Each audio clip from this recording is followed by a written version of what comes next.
All right, can you hear me now?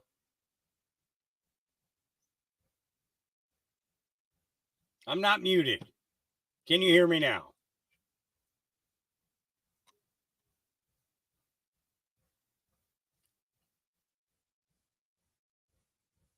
All right. I don't know what the hell is going on here.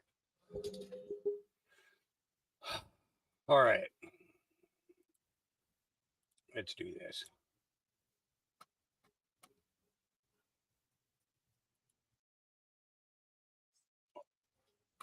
Okay. Let's get this present up here.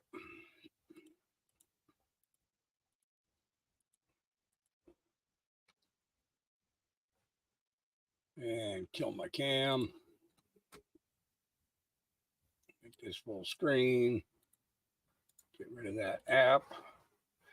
And here we go. The FBI had no evidence that the laptop story was a hack and leak operation. No evidence. So they had done exactly what Mr. Hamilton described in his written brief. I now recognize the gentleman from Florida, Mr. Stubbe.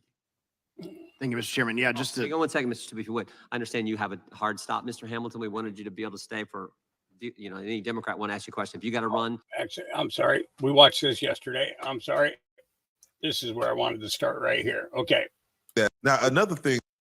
All right. Nature Girl says, if even half of what she says is true, I worry for her safety. Let's take a listen. This is Jaguar Wright talks Jada and Will Smith. Here we go. Now, another thing that, of course, you spoke on last time was, and at the time it happened, was a slap by Will Smith to Chris Rock. We spoke on it. But since then, Jada Pinkett has written a book where she reveals that multiple times she tried to commit suicide. Yeah. Not saying exactly what the reason was. I don't know why she keeps trying. She just get it done. Don't be bad at everything. Shit. Yeah. You was an all right actress. You was a terrible wife. You was a bad mother. Oh. You was a kid who knew that your husband was doing things to boys and just stuck to your son and you ain't do shit about it. Bilal told me everything. Their good friend who Bilal told me, Jada. He told me that you knew Will was f***ing your child. Yes, he did. Wonder why he left that out of his Tasha K interview. Yeah, in that interview, he said a lot. He said a lot. He said everything but the thing that was important. That he know that Will Smith raped Jaden, he raped Bashir, and he raped Neek Mills, and you know it, Bilal. Now I don't give no how far in the desert you run. You'll go from a Philly to a sand, they'll still get you. He's Philly though, Jay. It's Philly. You know, he Meek Milk. As far as I'm concerned, he Meek Milk. I ain't calling him Mill no more. That's milk. That's Meek Milk. Added to the honeycomb.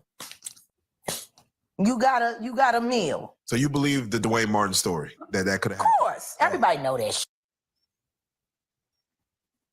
Everybody knew they was just ain't nobody know Dwayne was folding him over like that, taking him to Pound Town.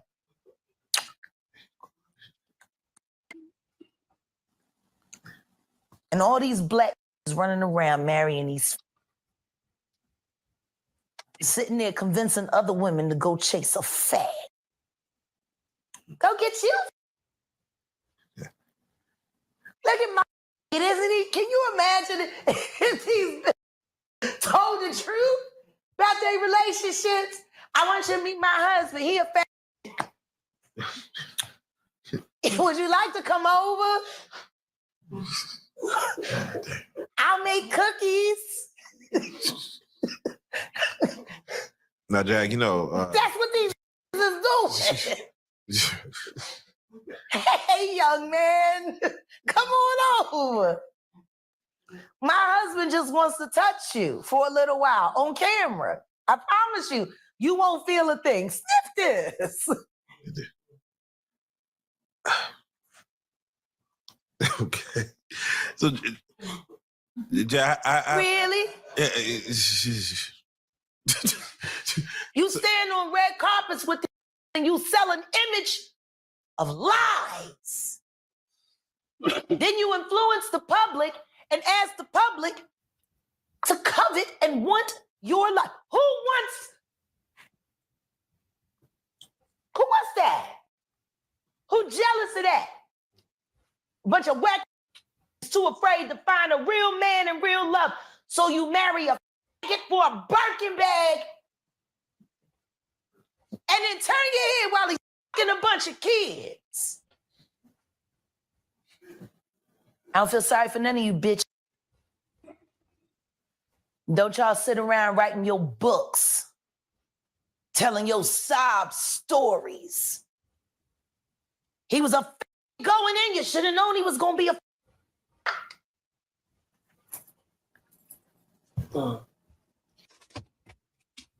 Damn.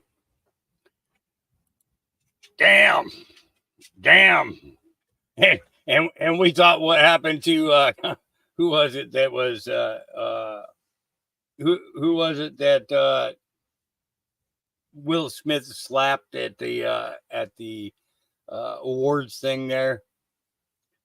Wasn't Chris Tucker, it was the other one. Damn it, I can't think of his name. And I'm like, whoa.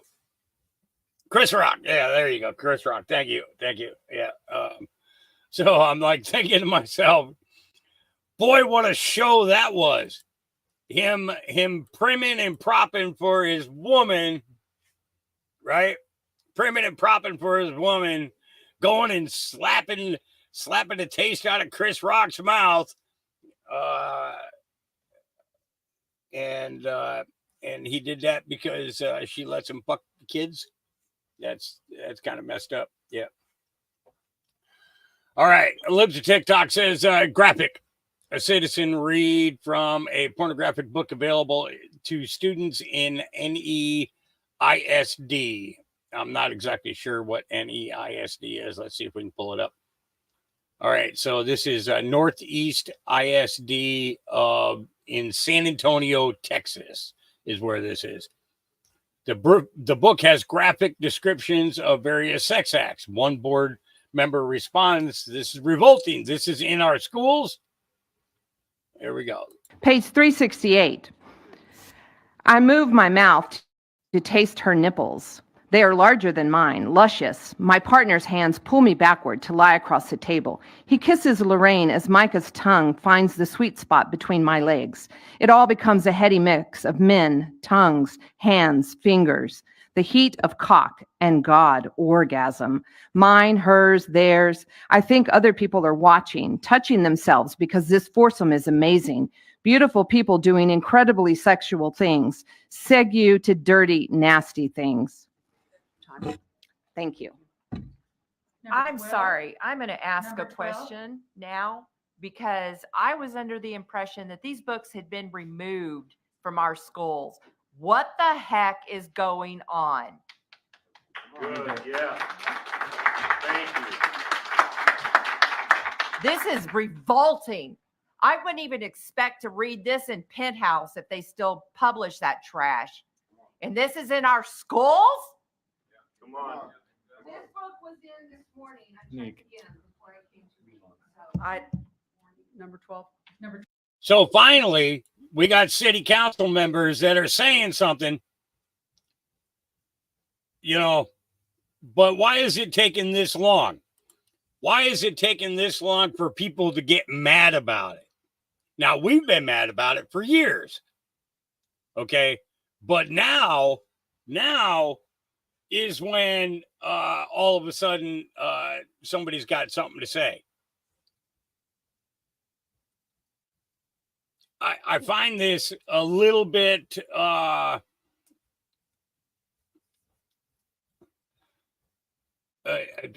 repulsive is a word, but it's not enough. It's not enough. It's not. All right.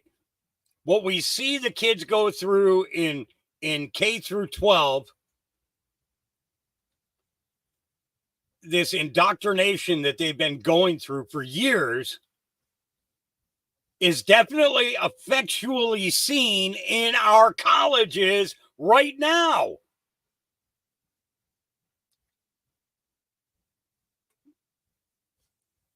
It's like, what the living crap is going on here? I don't get it. I just don't get it. I don't get it at all. All right, let me get my banner up because I'm getting ready to do some stuff here that fair use is going to definitely need to be claimed on this. This is about 20 minutes long, guys, and get ready for an earful. I guess I just like I didn't know who would be here, but can I just ask like what brought you here today? Why you decided to come? What's your name and what organization are you with? Zoe Chase. Zoe Chase. And the show is called This American Life. It's a radio show. And what radio program is it on? It's its own show. It airs all over the country. Who sponsors it? Is it on what program? It's a for-profit company. It's its own independent company. It airs on public radio stations. So it's buy on the NPR? program. Well, yeah, it's on public radio, but it's not an NPR program. It's its own company. Okay. So what is your question? You talked to me before? Yeah, we met. I mean, it was like 2 Are years you ago. sure? Yeah. Which Reawaken? It was the first one I went to was in Nashville. Nashville. Yeah. I'm not sure if I was in Nashville, and that was not the first one. No, it was my first one. It Okay. wasn't the first one. But there was like a hotel meet and greet afterwards with flyover. And you're based out of where? New York. What brings you down here when you have that trial up there that you I should don't be get to cover focused the on? trial. That's not my job. How do they allocate unfortunately. that? Well, Like, do you get tasked to come down here? Not really. I don't get to make my own choices, but our show is like a documentary show more. It's like a magazine. Okay. And so we don't do breaking news. So do you want to do a sit-down long-form interview with me? Well, actually, I was just going to ask you kind of like what brought you here, like why you were here and what you made of it. But we could I'll talk put a post up about it with that question. on, And then you can follow that on X, okay. Telegram, Yeah. Truth, Mhm. Getter, my Rumble channel, Right. and all the other ones. And I can provide you that. I just followed you on Twitter. So I was like, Okay. is that Which one? Ivan Raikland? Yes. Okay. Yeah, because the other one's still censored by Brian Naughton at the FBI. Okay. Sorry. Okay. So my Raikland account is still being censored by the FBI's Brian Naughton, Laura Demlow, Joe Pientka, and Elvis Chan. Whoa. So you started a new account. No, that still exists because it was reinstated. Those are the individuals that are at the FBI that run the censorship industrial complex on behalf of this illegitimate regime. Do you know those names? No. I never can heard provide you them. much detail on. They were the ones also involved in the original illegal Crossfire Hurricane spying operation on General Flynn, Carter Page, George Papadopoulos, and Paul Manafort. I have Definitely heard receipts those on names. every single individual. That's why they haven't really come after me yet, because if they bring me in, the entire regime comes crumbling down. Whoa. Okay? Well, So they are scared of me, not the other way around. that makes more sense. You, on your Twitter bio, I noticed today it said Secretary of Retribution. Yep. I I just will wondered what that guarantee. meant. Yeah, that means that I will guarantee consequences for a list of at least 350 individuals that are on my deep state target list. Okay. And when you read that deep state target list, remember I'm an attorney and a retired Green Beret. Okay. That I know. Well, that I might be interested in talking with you more about is your deep state target list. If It's you have time. Elon Musk has it. Michael Schellenberger has it. Matt Taibbi has it. Mhm. The Judiciary Committee has it. The Weaponization Committee has it. The Oversight Subcommittee that is part of the House Administration Committee has it. Mhm. The House Freedom Caucus has it. The Speaker of the House, Mike Johnson, likely has it. And it's just a matter of time for a joint press conference to take place between Speaker Johnson and Elon Musk to go ahead and disclose and release the Twitter direct messages of those individuals on my deep state target list, proving the seditious conspiracy going back to 2016, the illegal spying operation on the Trump campaign.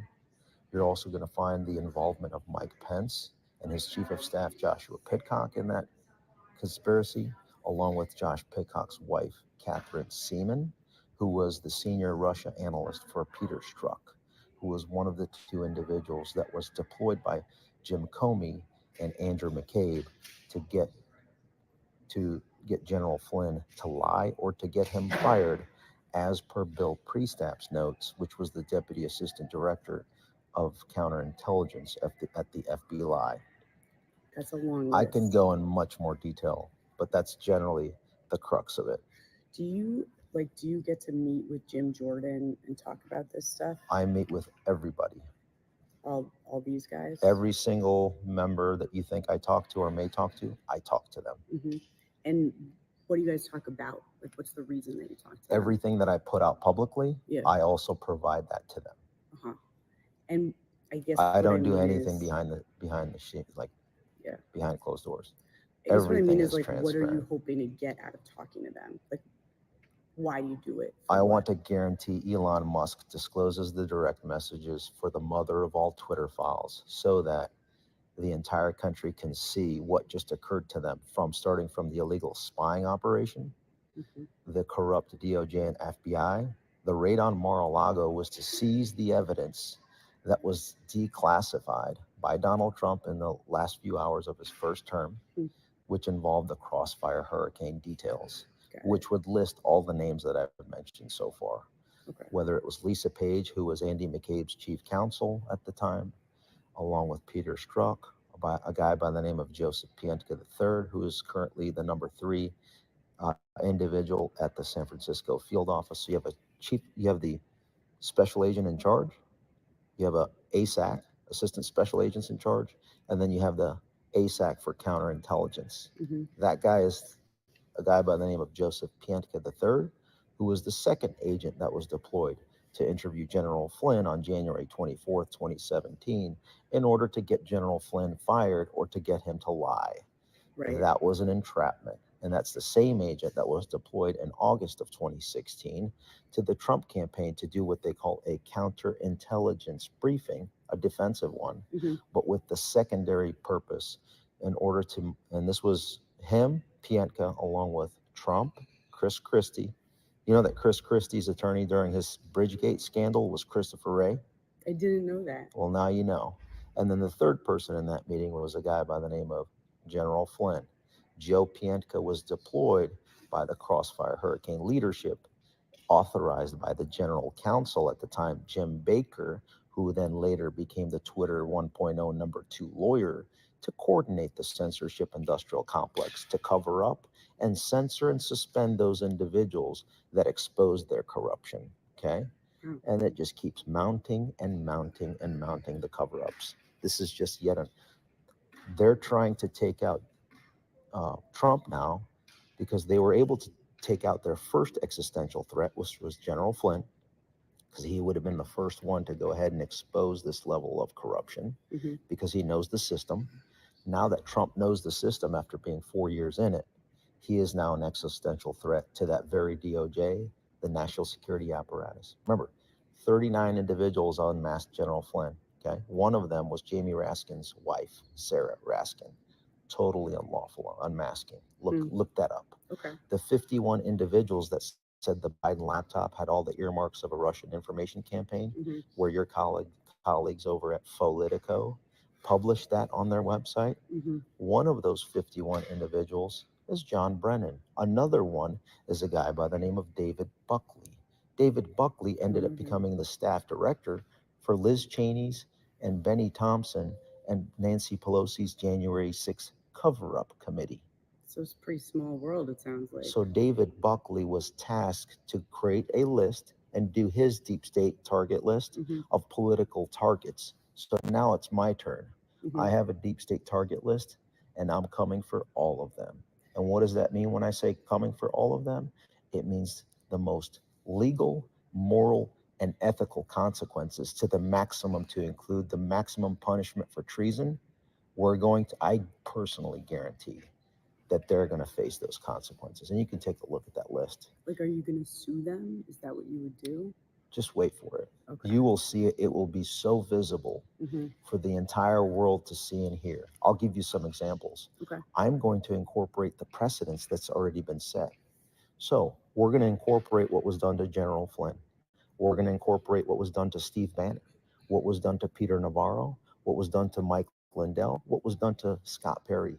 Translation: expect to see live stream swatting raids of every single individual on that deep state target list, because the precedence has already been set.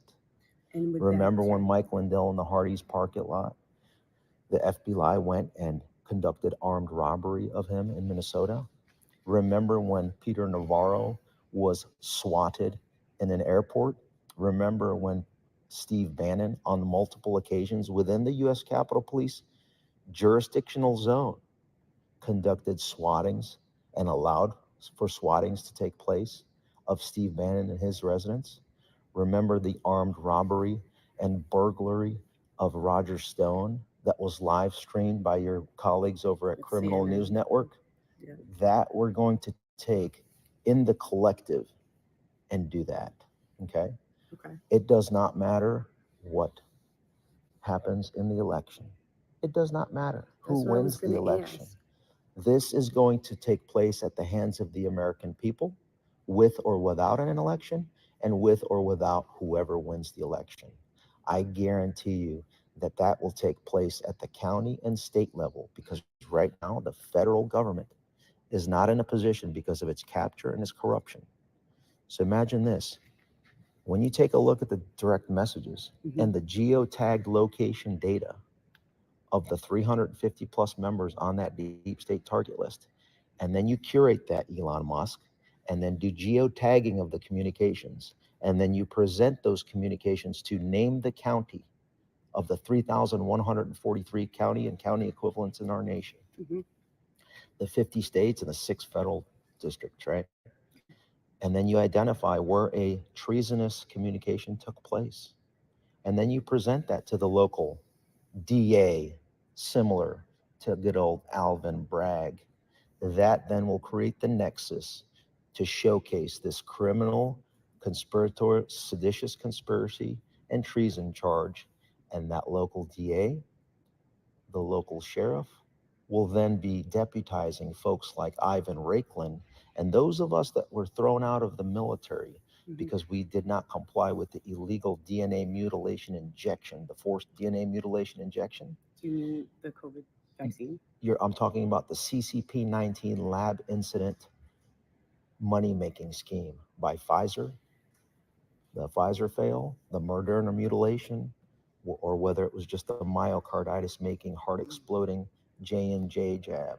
So those of us that were either thrown out or left because we would not participate in the DNA mutilation of our own physiological beings, there's 80,000 of us that are ready, willing, and able in order to be deputized by appropriate sheriffs throughout the country to be participants as lawful deputies to conduct the live stream swatting raids of every single person that we can identify that conducted the necessary unlawful activity by county on my deep state target list. 2 questions.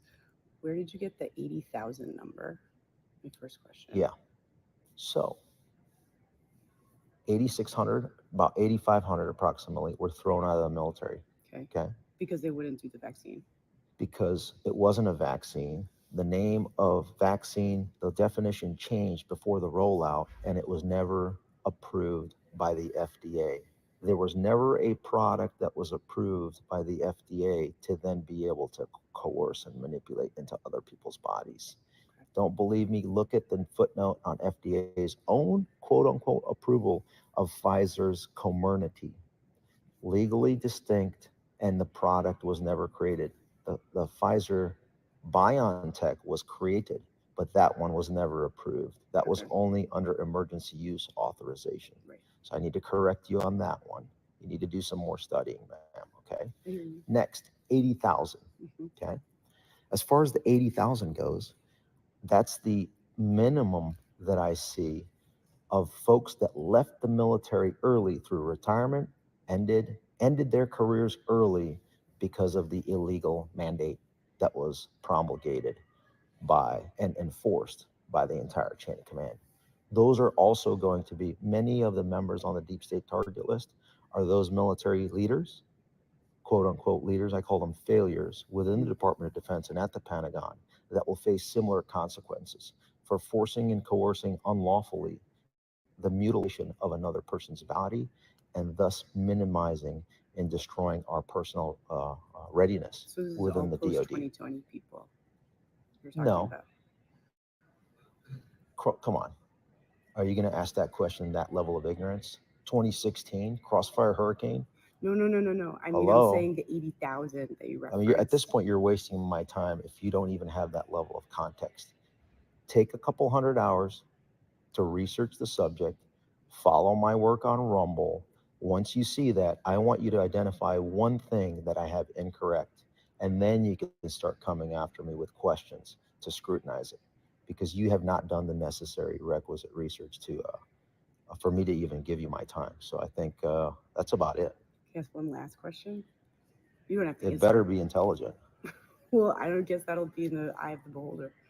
You don't think, you were saying it doesn't matter what happens in the election.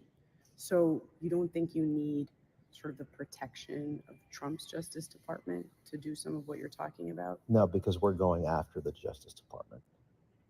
But like, They are the enemy. That's what you fail to understand. The individuals that I mentioned are the enemy of our constitutional order. We're coming for them maximally. And how we're coming for them is because we are engaging with counties and states in order to crush them. with via the sheriffs, basically. What do you think Alvin Bragg's doing right now? Is that a federal officer? No. Exactly my point. Look at the counties in this country that are red versus blue. Mhm. It is overwhelmingly red. So Alvin Bragg and the Dems are setting our precedent as we go on offense. Okay. Well, thanks, Ivan. It's going to be a doozy. And I love it when it gets spicy. And there are, again, I believe you. out of the 80,000 of us, Mhm. we are clamoring to be deputized by sheriffs nationwide in order to conduct the necessary live stream raids, if they want to push us to that. So if I did want to follow up with you and you And I'll wanted say to answer- lastly, yeah, there are over 1 million service members. I'm going to say this. Mhm. Like you said, Secretary of Retribution. The Secretary of Retribution consists of 3 divisions. Number 1, the research arm. And should there be a mechanism where we create it, it's going to be the first division is, again, everything I'm telling you, I've already said it publicly. And I have many podcasts where I've said this. So number 1, we're going to have a research arm to continue to develop our targets. Okay. okay. Number 2, and that's going to be staffed by January 6th defendants, family members, as well as their lawyers, since they have already kind of conducted some of that research. Mhm. So they're already kind of interned, if you will, over the last 3.5 years. Mhm. Number 2 will be the second division, which will include the action arm, the 80,000 of us that have decades of conducting this type of activity of actioning targets overseas, right? Mhm. And the third arm is going to consist of those that will live stream, right? Independent media, obviously not your organization, won't be included in that. But we don't. But they do will live ride streams. along. They will ride along and live stream the swattings and raids of the second division that I just mentioned, that are properly and appropriately deputized to conduct those raids. And then the first arm is obviously going to be the ones that create those lists. We're just using the playbook and the precedent that has already been developed to target those that conducted lawful First Amendment activity on January 6th and everything downstream from that. So if you say you don't need you're not waiting for Trump's election. Like, when are you planning to do it? Stand by. So Just how- keep an eye on things. Okay. So how could I follow up? with So I you wanted can to- follow everything I do online. Everything's public. But like, if And I I wanted to advocate, ask you a again, question, I advocate for the most. These people are going to experience the most peaceful and patriotic, lawful, moral, and ethical experience of their life. the swatting in the ratings sounds scarier than lawful and ethical and It's peaceful. it's legal, moral, ethical. I said it was peaceful and patriotic. It may not be peaceful for them, but for me, it'll be peaceful. Okay. So, but if I message you on Twitter or something, that would be a way to ask a question? Publicly, you can comment on me on my posts publicly, and I'm going to post this. Again, your name? Okay. Very interesting interview. I saw that yesterday, and right after we finished. So I didn't get it in yesterday's podcast. All right, Steve 2A says, yeah, watch this video. I've said it before and I will continue to say it until Americans wake up. Islam is incompatible with American values. It belongs back in the 7th century that it crawled out of.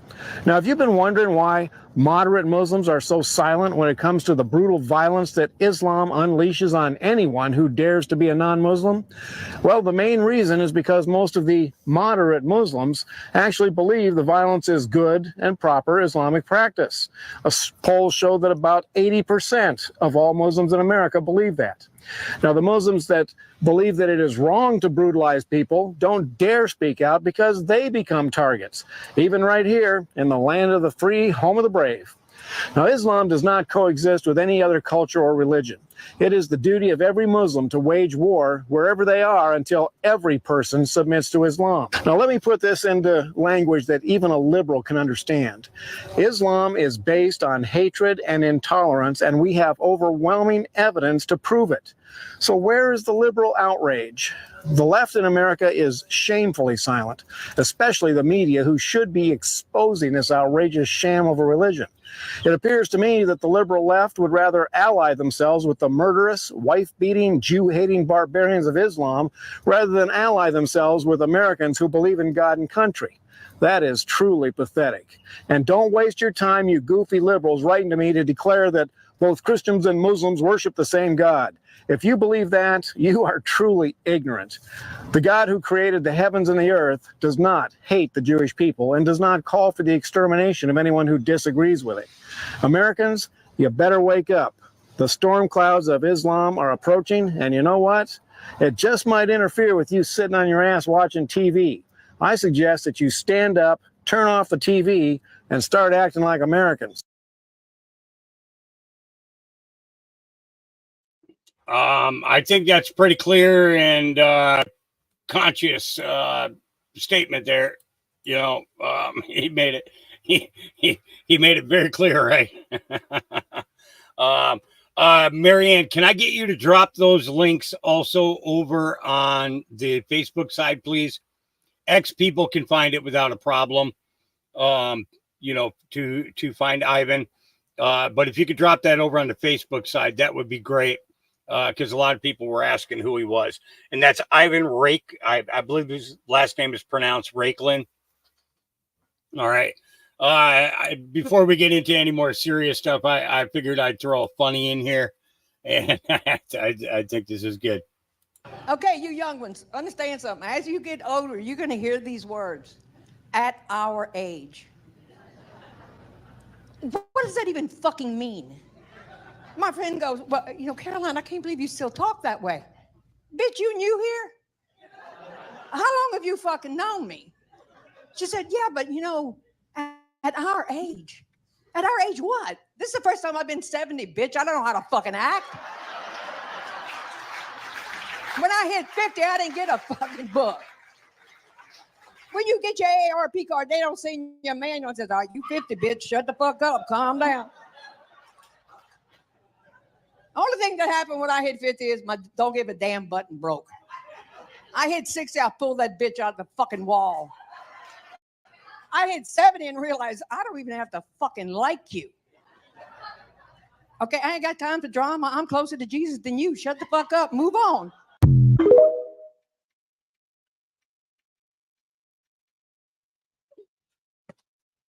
Yeah. My give a fuck button broke a long time ago too. All right. Everybody is fed up with these freaks. Their 15 minutes of fame is over with. And this is at MIT, I believe. Yeah, this is MIT.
Okay, so and one of the things that I noticed a lot of these students are screaming is, who do you serve? Who do you protect? We're taxpayers. We're taxpayers. Wait a minute. You've never had a freaking job in your life, and you're claiming that you're paying taxes.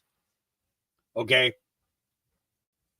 Most of them are, a lot of these, and that's what's crazy, like a lot of these Antifa kids and stuff like that. They're all from wealthy families. They're rebelling against their wealthy families, and they turn around and they go to school, and then they turn around and it comes back at everybody with this hatred towards the rest of the world because of they were brought up in a rich family. Sorry. All right. Real Robert says, and here it is. According to federal state, all 83 counties in Michigan failed to certify their Dominion voting machines for the November 3rd, 2020 election. In every single case where a U.S. voting machine has been analyzed by competent security researchers, they have found vulnerabilities that would let someone inject malicious software and change election data. Every single case. In September, a lawsuit was filed in federal court against Governor Gretchen Whitmer and Secretary of State Jocelyn Benson for certifying Michigan's 2020 presidential election when they didn't have the legal authority to do so. How is that possible, you ask? Let's rewind. Shortly after the 2000 Bush v. Gore election fiasco ended up in the Supreme Court, Congress passed the Help America Vote Act, or HAVA, of 2002 to make sweeping reforms to the nation's voting systems. The act also created the Election Assistance Commission, EAC, an oversight board who assists the states with HAVA compliance, distribute HAVA allocated funds, and to certify voting equipment with strict standards. One of the first things the EAC did was create what's known as the Voluntary Voting System Guidelines, known as the VVSG, a set of standards regarding all aspects of the voting process. These guidelines focus on both the security and transparency of our elections, include rules designed to prevent foreign or domestic interference, and for creating a visible record of exactly what happened so that the public believes that we do have, in fact, a voting system that is fair. VVSG compliance is voluntary because the federal government cannot tell the states how to run elections. But what if the federal government promises millions of dollars for new voting equipment systems if a state adopts the VVSG? Michigan, along with the majority of other states, did just that, and now compliance of the voluntary voting system guidelines is mandatory. One of the focal points of the VVSG standard is the certification and credentialing of tabulation machines to ensure cybersecurity in our election system. By the election of 2020, 83 Michigan counties adopted one of 3 election systems: Dominion, ES&S, and Hardware. Let's get on to part 2. The EAC, companies and laboratories must go through a certification process to test the equipment and give an opinion as to whether or not a voting system is in fact credentialed. Non-certified companies cannot. According to reports, ES&S was not credentialed for use in the 2020 election, meaning 24 counties used equipment that went against the VVSG, even though the law requires it. 24 counties. If 24 Michigan counties used uncertified systems, then the certification of the 2020 election by Governor Whitmer and Secretary of State Benson is invalid. What about those Dominion machines? Haven't we heard about them? The voting system test laboratory in charge of certifying Dominion machines is Pro-V&V. Housed in an unmarked building in Huntsville, Alabama, Pro-V&V certified the Dominion machines in 2019 for use in the 2020 election. However, according to public records, Pro-V&V received their accreditation in 2016, but let it lapse 2 years later in 2018. This is no trivial oversight. Laboratory accreditation is required to evaluate key staff for conflicts of interest from manufacturers, foreign or domestic powers, as well as updating technical knowledge of current security issues. It gets worse.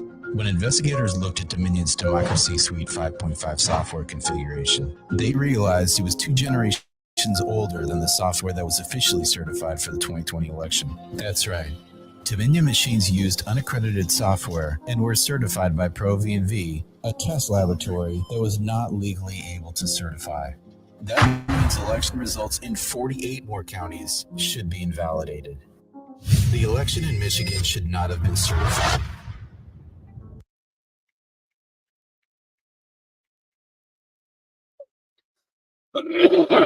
Yeah, it's coming down to it. It's coming down to it. All right, Senator John Kennedy, representative of Republican of Louisiana, is always entertaining, even when he's talking about Trump trial fiasco. Let's take a listen.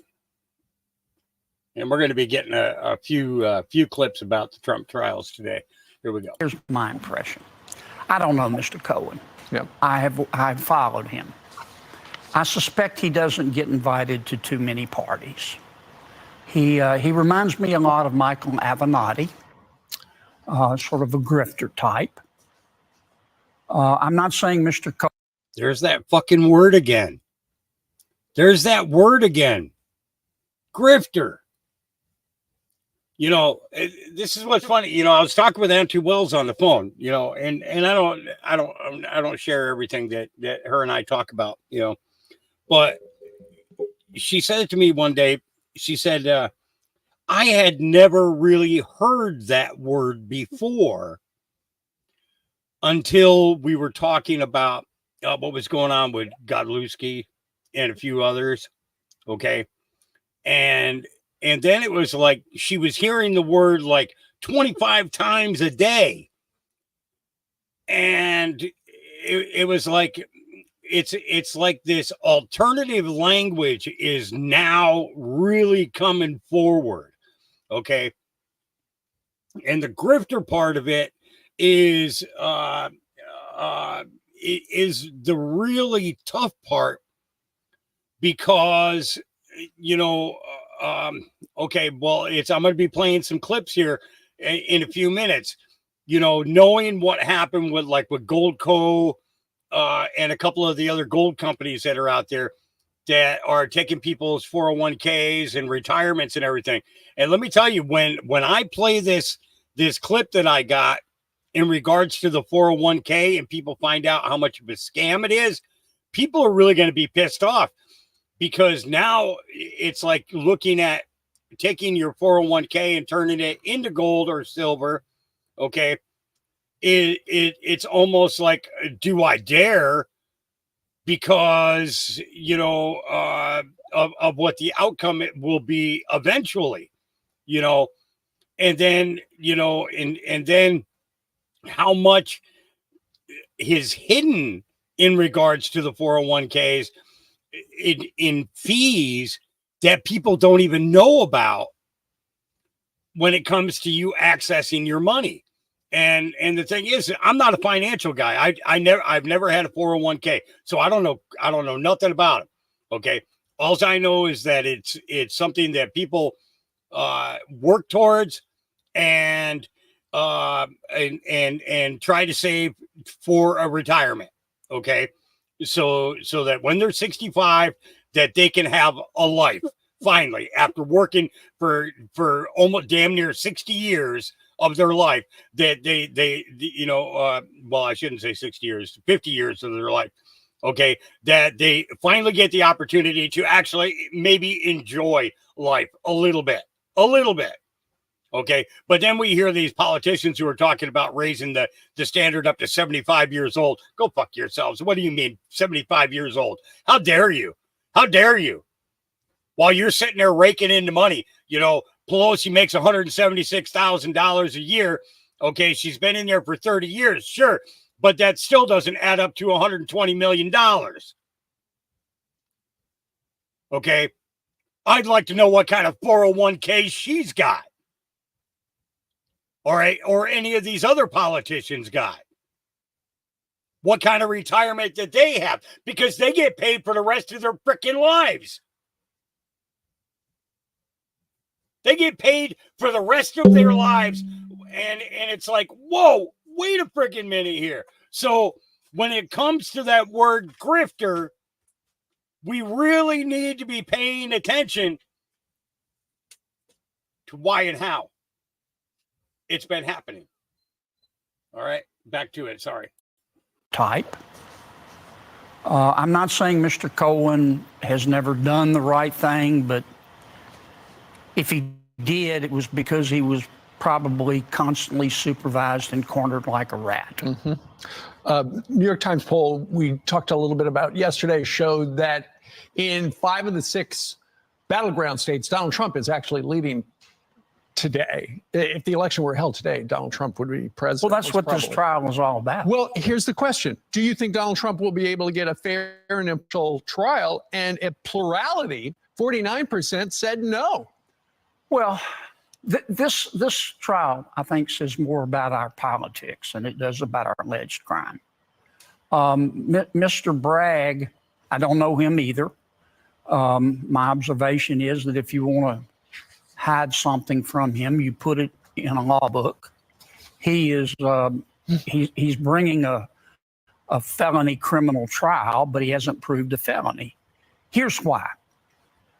I think most fair-minded Americans look at President Biden and they say, well, he's old, his vice president's weak, his policies suck, his family has corruption problems, and he's losing the election. So he has decided to throw deep, as the vice president might say, kick down the effing door and prosecute his opponent. Now, you told me during the commercial timeout, you think Kamala Harris using the F-bomb yesterday, that was a calculation. It was focus tested, and they decided this is how she's going to break out. Well, at this point in the election, having been through a few myself, everything that the president and vice president do is to try to appeal to their base because that's their soft underbelly. But here's the thing. Most Americans look at this and go, no other human being on the face of God's green earth would be charged with this other than Donald Trump. So why is he being charged? Political reasons. And this is not supposed to happen in America. It establishes a horrible precedent. This is the sort of thing, I've said this before, that happens in countries whose Powerball jackpot is 287 chickens and a goat. Yep. It's and he is totally entertaining on how he talks a lot about a lot of this stuff, but that's one of the things is that he's just being honest, and he sees it from a particularly comical side because he realizes how stupid all of these people look to everybody. You know, and that's and really that's what it boils down to. How stupid these people look to us. Okay. Where we used to look at what we called our leaders or our representatives as being intellectually smart people are turning out to be shown to us as just being 100% crooks and have been all along. You know, it's they got their talking points. They got, you know, through the election, and then it was a free for all. How much can I make? How much can I make? How much can I make? Who's going to give me this? Who's going to give me this? Who's going to give me this? I need a new car. I need a new house. I need a yacht. I need a, you know, all of this, all the way down the line. And it's, yeah, it really shows. All right. Ireland, the people are burning down migrant centers that are under construction.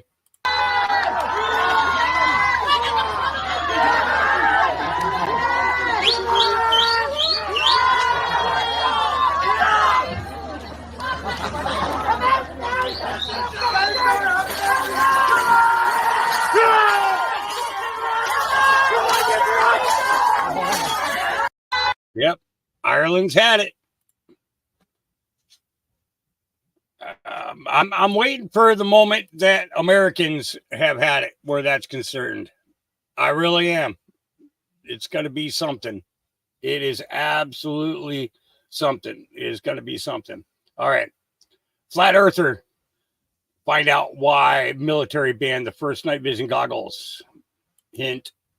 I just found something out. I don't know. Okay. I'm just going to say it. Uh-oh. You know night vision goggles? Yes. How they're like green. Now they have like the white phosphor, which is like whitish blue. But apparently the first night vision goggles that the U.S. government had during Vietnam were red. And basically these goggles were made with a chemical cyanocin or something. They were given to fighter pilots, people in planes, and different parts of the military during Vietnam. And soldiers were wearing them and they were seeing things. The gunner was like shooting in the air at nothing. What do you see right now? And he's like, how do you not see this? They're like giant demons flying beside us. And they're like, what are you talking about? Apparently the chemical that was in this allowed them to see on like some different visible spectrum or something, and they were picking up auras and It's like the fourth dimension. energy, and people were losing their mind and going crazy because they were seeing. Whoa. They banned them, and the army was like, do not put these on. There's something really wrong with Bring them back. Let's fucking wear them. Yeah, go to Coachella. crazy. And then right after that they stopped and they made the switch to green. Now, I heard stories about this, okay, from a few vets who were in Vietnam that had these goggles, that guys who were on the wire, okay, what do I mean by on the wire? Okay, pretty much all the fortifications had some type of wiring around the perimeter of the encampment, and these guys will wear the night vision glasses in order to see enemy creeping up. Okay, and one said that at one point, and I'm gonna go in the context of how he said it to me, so I'm basically gonna quote him. Okay. My first experience on the wire, I thought it was an alien invasion because they had big heads, very thin bodies. He says, but the closer they got, the more horns I saw. And I began to open fire. My sergeant asked me what I was shooting at because the sergeant didn't see anything until the sergeant put on his goggles as well, and they both opened fire. The goggles were taken from them the next day and replaced with something else, and they were never used again. So, and this is, this is coming from, like I said, a Vietnam vet, a Marine. Okay. And what was crazy was, the fear in his eyes just in telling the story let me know that exactly what he said was 100% truth, that there was absolutely no fabrication in his story whatsoever. None whatsoever. So, yeah, I'd like to get some Dicenian glasses myself. Maybe that's what gets the puppies going. Oh, yeah. It's all right. Let's get Chanel Rion. Here she goes. How much cash do you have on you right now? Can you cover the mortgage, car payments, insurance? If you didn't cover your bills this month, here's something you already paid for. Congress's special hush money fund. And whether you like it or not, you will keep paying for it. For the last 20 years, Congress has admitted that it's spent millions paying off 264 individual accusers and blackmailers in return for their silence. So, instead of a sex scandal rocking Congress, all a congressperson has to do is dip into the hush money slush fund designed specifically for hushing. And no questions asked, no trial, no indictment. And you can bet that while some of these cases were real, how many of these accusers were just loose Susies looking for an easy payoff for blackmail? The Office of Compliance knows, but they won't tell us what each incident is about. The point is, for the past 20 years, hush money and payoffs to silence blackmailers and accusers is not only legal, but it is taxpayer funded and endorsed by a majority of Congress. It's actually a law. Get this. The Bill Clinton era politicians had the guts to call this congressional hush money fund the Congressional Accountability Act of 1995. And Congress has been quietly dipping into this fund ever since. I say this practice is endorsed by a majority of Congress because at one point, then Congressman Ron DeSantis, along with a handful of Democrats, attempted to eradicate the slush fund. It was clearly getting out of hand. So DeSantis and others introduced H.R. 4494 back in 2017. They wanted to amend this congressional hush money fund so that taxpayer dollars were not paying off sexual harassment or assaults, and also to not force someone who was genuinely assaulted from speaking out. So if they wanted to speak out since signing an NDA, they could. Oh boy, was that bill dead on arrival or what? Guess what happened after this amendment was introduced? Yep, nothing. So we carry on, and a budget is literally set aside every year to ensure that your Congress can pay off anyone they need to in case they sexually harass them. Isn't Congress a nasty place? So with all this in mind, watch little Alvin Bragg yapping up the wrong hush money tree so that he can obey his DNC masters. I say, before we disbar Bragg and his team over this Looney Tunes mockery of a trial against Trump, we should set little Alvin loose on the gold mine in Congress first, where actual crimes potentially took place that we, the taxpayer, covered. Let's see how long he lasts inventing a crime that doesn't exist against members of Congress, and all they have to do is point to the law and say, shh. I'm Chanel Rion, and this is Fine Point. Yeah. The hush money slush fund. Yep. Watch. A Venezuelan woman who escaped communist regime confronts Marxist clueless twats who can't even defend their stand.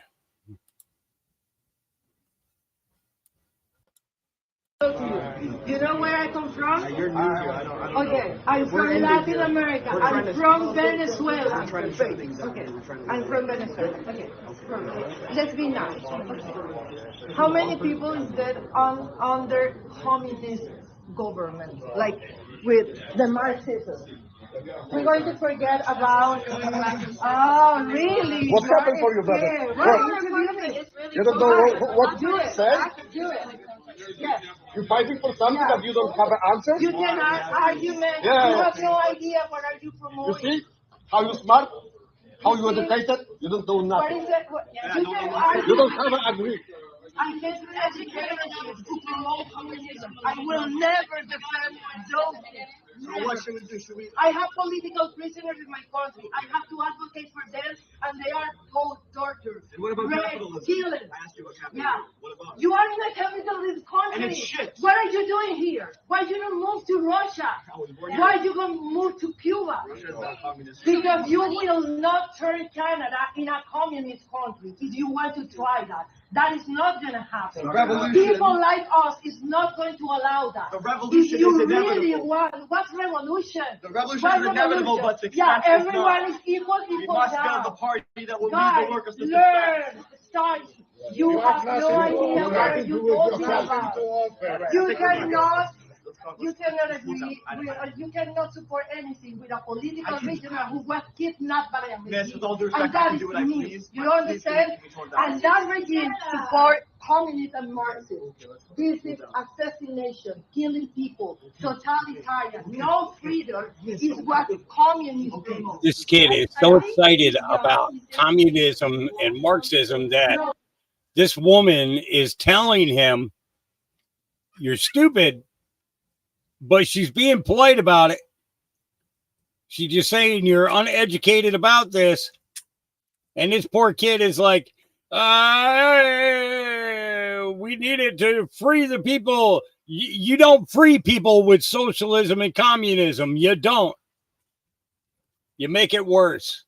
You make it worse and you make it worse. You know, stupid kids these days. Yeah. All right. Parents blasted the Sutton School Committee, says Libs of TikTok, after they invited a drag queen to perform at an adult-themed sexual provocative dance and flash students. Oh, boy. Here we go.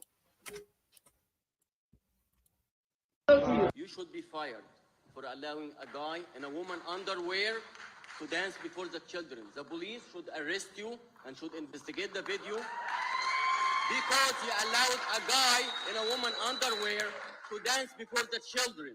If a guy walks in here in underwear, he's gonna be arrested. You should be fired. You guys should all be recalled for allowing him to stay. When every staff member lists their pronouns at the end of every email, that's indoctrination.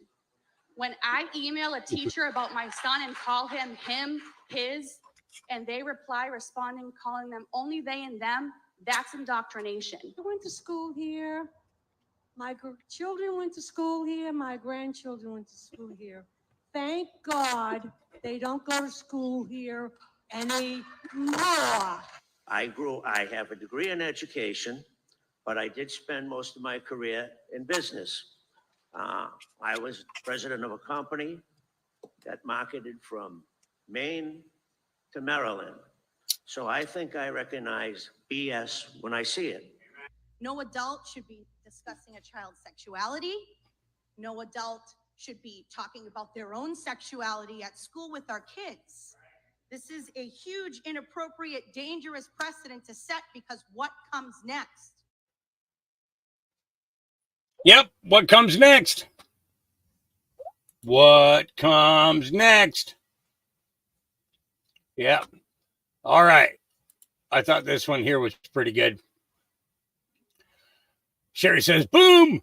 While reading from a SCOTUS ruling, the city council didn't want to hear it and threatened to arrest him. Hang on. Make it full and... Arrest me? Oh, you're going to arrest me? Okay, so... Hang on. Why can't I get... There it is. Okay, let me get it back here. What the heck? Oh, you're going to arrest me? Oh, you're going to arrest me? Okay, so under the rules and violate the law. You're going to go to jail for just... Oh, you're going to arrest me? Oh, you're going to arrest me? Okay, so under the threat of arrest, you just violated. So I'm taking the advice he gave me when he threatened to arrest me last time I was here for daring to read the words of the Supreme Court. When he said, Stop talking and just sue me. Okay, Chief, here we go. 3 minutes up. These are your lawsuits. He served them right there. And that's not a fake serving. That was a processor who walked in there and handed them or gave them their papers. Yep. Yeah. Yep. All right. Shipwreck presidential debate dates are set. Here we go. Busy morning. The presidential debate between Joe Biden and Donald J. Trump is set for June 27th, 2024. 9 p.m. Eastern Standard Time, which would be 8 p.m. Central Standard Time, and it's going to be hosted by none other than CNN, and it'll be on CNN, CNN Max, which I didn't think was a thing anymore, and then you will be able to watch it on CNN.com. It's going to be in Atlanta, Georgia, and there is not going to be an audience at this debate. Also, the moderators have not been announced who they're going to be yet, but given the fact that it's CNN that's going to be hosting the platform, I'm going to be willing to bet that it's going to be one of their favorite or moderators. And yes, we will host a watch party. This debate is going to be between just Joe Biden and Donald Trump. Robert F. Kennedy is not going to be there, and he did have something to say about it. Moments after it was announced, he tweeted out that Presidents Trump and Biden are colluding to lock America in a head-to-head matchup that 70% of America says they do not want. They're trying to exclude me from their debate because they are afraid that I will win. Keeping viable candidates off the debate stage undermines democracy. 43% of Americans identify as independents. If Americans are ever going to escape the hammerlock of the two-party system, now is the time to do it. These are the two most popular candidates living in memory. Unpopular candidates, my bad. By excluding me from the stage, President's... I'm sorry. I am sorry. I had to pause this for a second. Dennis, that's a good comment. He says $50. It says there will be technical difficulties. That's good. Biden and Trump seek to avoid the discussion of their 8 years of mutual failure, including deficits, wars, lockdowns, chronic disease, and inflation. When Robert F. Kennedy Jr. first announced that he was going to run, I did consider him a viable candidate until he picked his VP. His VP holds very radical left ideology, just about all of the hot points, which kind of led me to believe that maybe him just changing parties from Democrat to independent was all for show. I know some of you might not want to hear that. That is how I see it. Meat and potatoes as to why I'm voting for Donald Trump and why I'm supporting Donald Trump in the 2024 election is because the 4 years that Donald Trump was president were some of the best 4 years of my adult life. Lockdowns were not a result of Trump's policies. He left that up to the states. It would seem that a lot of people have forgotten that. In fact, all of the COVID mandates that were put out in front of the people were left up to the states. They were done by your governors. The hang up I have left with Trump is the jabs and him pushing the Johnson & Johnson jabs. At the end of the day, I don't take medical advice from any presidential candidate, governor, or person in Congress. Trump has always stayed on the right side of the mandate, saying we should not be mandating these things, but we should make them optional for people who want them. So now we're just going to keep eyes on what happens between now and June. Yeah. And the thing is I honestly, I wouldn't be listening to Robert F. Kennedy. You couldn't pay me to sit back and listen to Robert F. Kennedy because he is an absolute disgrace to the Kennedy name. 100% disgrace. And let me tell you, the clips that I have seen him talking and pushing his views and everything else, nope. He'd be just as bad as Biden. Just as bad as Biden. Yep. Absolutely. I All yield right. back. Here we go. Let's get to it. I yield back. Who seeks recognition?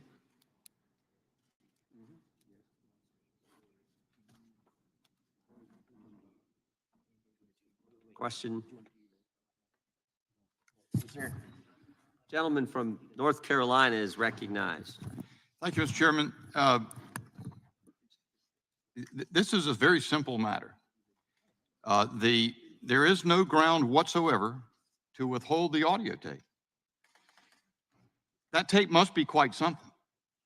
If the administration, if the president has decided to assert executive privilege to keep it from the committee in the course of an impeachment inquiry, think about it. The basis for withholding the audio recording when the transcript has been furnished must rest on something about the recording that is distinct from the information contained in the transcript. For example, what if the committee had made a request for just a different copy of the transcript? Now, that's unlikely to happen, but no reasonable person would ask for it either. The president and the White House have contested what was said in the interview.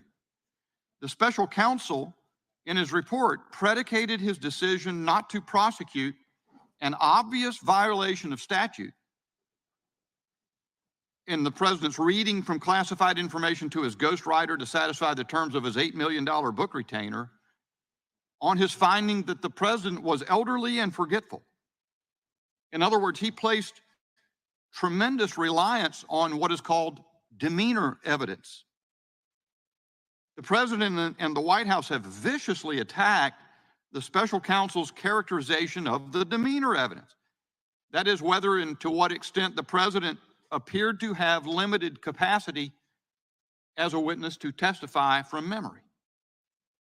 Now, the transcripts do not capture demeanor evidence. Transcripts are often imperfect, especially to convey the timing of question and answer and disfluencies of a witness or hesitations, among other things. All of that is demeanor evidence. That's the reason, among other things, that it is absolutely standard practice in litigation in American courts for parties to be entitled to record testimony by more than one means, through a transcript, and then if they choose, through another method, an audio or video recording. Here's a reading from Rule 30b-3b of the Federal Rules of Civil Procedure. Any party may designate another method for recording the testimony in addition to that specified in the original notice. It's pretty straightforward. Given that the evidence is contradicted by the special counsel and by the president as to the reason the president has escaped criminal prosecution for an obvious violation of statute, and because this committee sits by vote of the House of Representatives to conduct an inquiry about the potential impeachment of the president, this committee needs the demeanor evidence the same way any party would in any such matter being litigated. And the notion that there is a basis for a claim of executive privilege here, and what has been articulated by the Justice Department, by the Attorney General, is that it would deter future occupants of the White House from cooperating with criminal inquiries because the interview would be made available and therefore it was going to be exposed, but the transcript's already been provided. What possible basis could there be that would impair future White House cooperation with criminal investigations if what the department is contending is just the same information in an audio recording form is also furnished? That is an incomprehensibly absurd position. And so there's nothing to it whatsoever. This committee cannot be deterred in proceeding with the contempt resolution, in my view. And one can question motives or attack motives or whatever, but it's just as straightforward as it can be. It's a simple presentation of demeanor evidence that is important to this committee's investigation, inquiry into the potential impeachment of the president, and it should be accomplished and done forthwith. I'm for it. And basically what he's talking about is Hur's interview with Biden in regards to everything that Biden is possibly being impeached for, and the fact of the finding that his demeanor, the demeanor that he was talking about was that he was incapable of standing trial because of his memory. And wouldn't that disqualify him from being president? You know what I mean? Yeah. All right. Wall Street Babe says they all told us American elections were 100% safe and secure. Delaware County lawyer Tom Gallagher and James Allen discussing get rid of the pads and the second scanner. We can't talk about it anymore. Why? Pads and the second scanner. We got to talk about it anymore. Why? Done. Go on. pads in the second scanner. We gotta talk about it anymore. Why? What's done?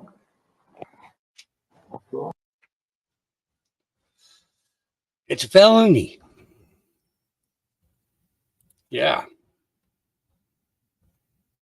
Yep, they should all be going to jail. Libs TikTok says, meet Monica Tranel, Democrat. She's running for Congress in Montana. And says, males should be able to play in women's sports. She also says she would support a law that states men who pretend to be women are biological women. Yeah, on the federal level, there's lots of bills.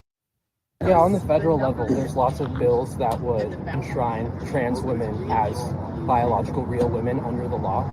Would you support something like that? I know, like, the Equality Act is one of those things. I mean, why wouldn't I support that? Like, Yeah, on the federal level, there's lots of bills that would... I think trans kids need to be able to participate, right? I mean, sports is such a critical piece of life. Yeah, I think what you need to do is start up their own trans category of sports and watch them all follow over each other and blame each other for losing. All right. Congresswoman Elise Stefanik verbally rips off the tiny Democrat testicles of Congressman Dan Goldman of New York as she gives him an education on political lawfare being used for election interference. Here we go. Know that coming down here, outside of that courtroom, while that witness is on the stand to try to impeach his credibility and his testimony, is jury tampering. You know it is unethical. You know that you are trying to discredit a current witness at a current trial who is testifying right now outside of that courtroom. You know better, and it is shameful. Mr. Trustee, you and I worked together at the Department of Justice. We had a number of interactions related to organized crime. I had no idea what your politics were. I imagine you had no idea what my politics were, because it doesn't matter. And it's very interesting to hear you now nitpick about the Speedy Trial Act and about what you claim to be unprecedented conduct in Mar-a-Lago. But I'm confident that you never came across anyone who refused a request to voluntarily return classified materials, who refused to comply with a subpoena for those classified materials, who was found to intentionally conceal and hide and obstruct justice by concealing those classified documents. You've never come across, that is unprecedented, I am certain, because that is a clear predicate for a search warrant. When someone obstructs justice, refuses to comply with the subpoena, and Mr. Issa can make up all of the facts that he wants about declaring it to be classified because he thought it or whatever it is, that will be decided in court. All of these cases will be decided in court by a jury based on the facts, evidence, and the law. And all the Republican majority is trying to do here today is lawfare, is interfere in ongoing criminal investigations that our system is perfectly well equipped to handle. Okay, you guys ready to see him get neutered now? Here she comes. I yield back. The gentleman yields back. I now recognize Ms. Stefanik for 5 minutes. Oh, I love being able to respond to the novice from New York. First of all, thank you so much for stating the obvious that political lawfare is in fact election interference. That's what we're seeing with the sham Alvin Bragg trial. Thank you also to the novice freshman member for New York, highlighting that withholding military aid to an ally for a political purpose, just like Joe Biden is doing to Israel. Always grateful for you stepping in it. Mr. Costello, in your opening statement, you said that in the over 50 years serving as a lawyer, you, quote, have never seen the types of politically motivated cases that have been brought in this presidential election season. These political cases are being used as a weapon of war to damage damage, defeat, or impede political adversaries and their allies. Instead of political warfare, it is lawfare, a cancer upon our collective judicial system. I want to begin with Alvin Bragg's weaponized sham trial in New York. Isn't it true that in Alvin Bragg's campaign for Manhattan DA, Bragg specifically ran on going after President Donald Trump? That is true. Isn't it true that Bragg's predecessor, Cy Vance, declined to prosecute President Trump? That is true. And the FEC also did not prosecute President Trump. That is true. And the DOJ did not prosecute President Trump in this case. The DOJ referring to the U.S. Attorney for the Southern District? Correct. Absolutely true. And one of the reasons the Southern District of New York turned down this case was because the supposed star witness, according to Alvin Bragg, Michael Cohen, was totally, quote, unworthy of belief. Isn't that true? Without a doubt. This is the same Michael Cohen who pled guilty to 7 counts in an indictment that had absolutely nothing to do with President Trump and actually predated the first time he met President Trump, correct? Absolutely true. And in fact, this is the same Michael Cohen who perjured himself to Congress. Isn't that true? Yes. In fact, when called as a witness in this sham trial, Cohen was asked directly if he was honest during his testimony to Congress. He said no, admitting perjury. But it's not just Bragg's case that is a total sham and illegal political lawfare going after Joe Biden's top political opponent, Donald Trump. This rot goes deep all the way up to the top in the Oval Office. Because when Congress referred this admission of Cohen's perjury to Joe Biden's DOJ, isn't it true that the DOJ has refused to prosecute? That is true.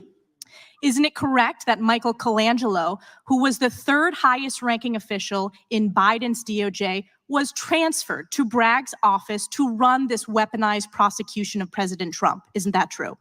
Not only true, but it's unheard of. Unheard of. It's a disgrace. Do you agree that this weaponization of lawfare goes straight to the top with the purpose of helping Joe Biden's failing presidential campaign? The circumstantial evidence definitely supports that. And the unconstitutional gag order on President Trump from New York Judge Merchant is unprecedented lawfare. As far as I know, absolutely.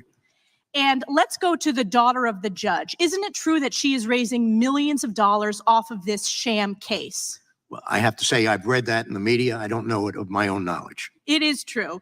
Thank you. One additional question. I want to talk about the rigged and unprecedented jury selection process. Isn't it true that Bragg's team asked the jurors if they followed Trump on social media? Yes. And isn't it true that they did not ask any of the potential jurors if they followed Biden on social media? Or Michael Cohen. Or Michael Yes. Cohen. Yeah. And isn't it true that 87% of the jurors said they voted for Joe Biden? That's true. Is this unprecedented and lawfare jury shopping? Without a doubt. Without a doubt. Political lawfare for the purpose of election interference to go after Donald Trump. Do you agree? Totally. This is one of the reasons that Trump's polls continue to skyrocket. And it's why President Trump will win in 2024 to end the illegal and warped weaponization of the justice system.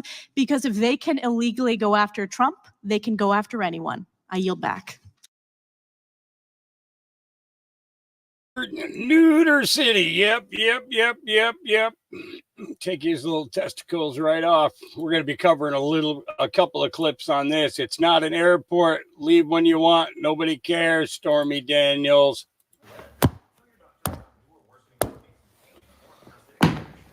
Sorry, I thought that there was a cockroach or something on my screen, but it's just Stormy Daniels. They're probably going to leave the country if Trump gets acquitted, just so you know, in case anybody cares. But what the fuck do I care where these people go? Can you tell me? Do you understand what I just said? My question is she going to go and skip out on the $500,000 that she owes Donald Trump already? I mean, is she going to skip out from a court order telling her that she owes him $500,000? Is she going to just skip out on that? No consequences? Are you making a video? Yes. I thought there was really bug. I thought there was a bug on the floor. Like, I don't have bugs. Stormy Daniels wants everybody to know, in case I gave a fuck, that she's going to move out of the country if he's acquitted. The fuck I care about this shit. Is she going to pay my fucking mortgage? I doubt it. God, these people let us know like the entire world's a fucking airport. Just leave. Why are you still here? She didn't even know I was making a video. She thought it was really a cockroach. I mean, it's close enough.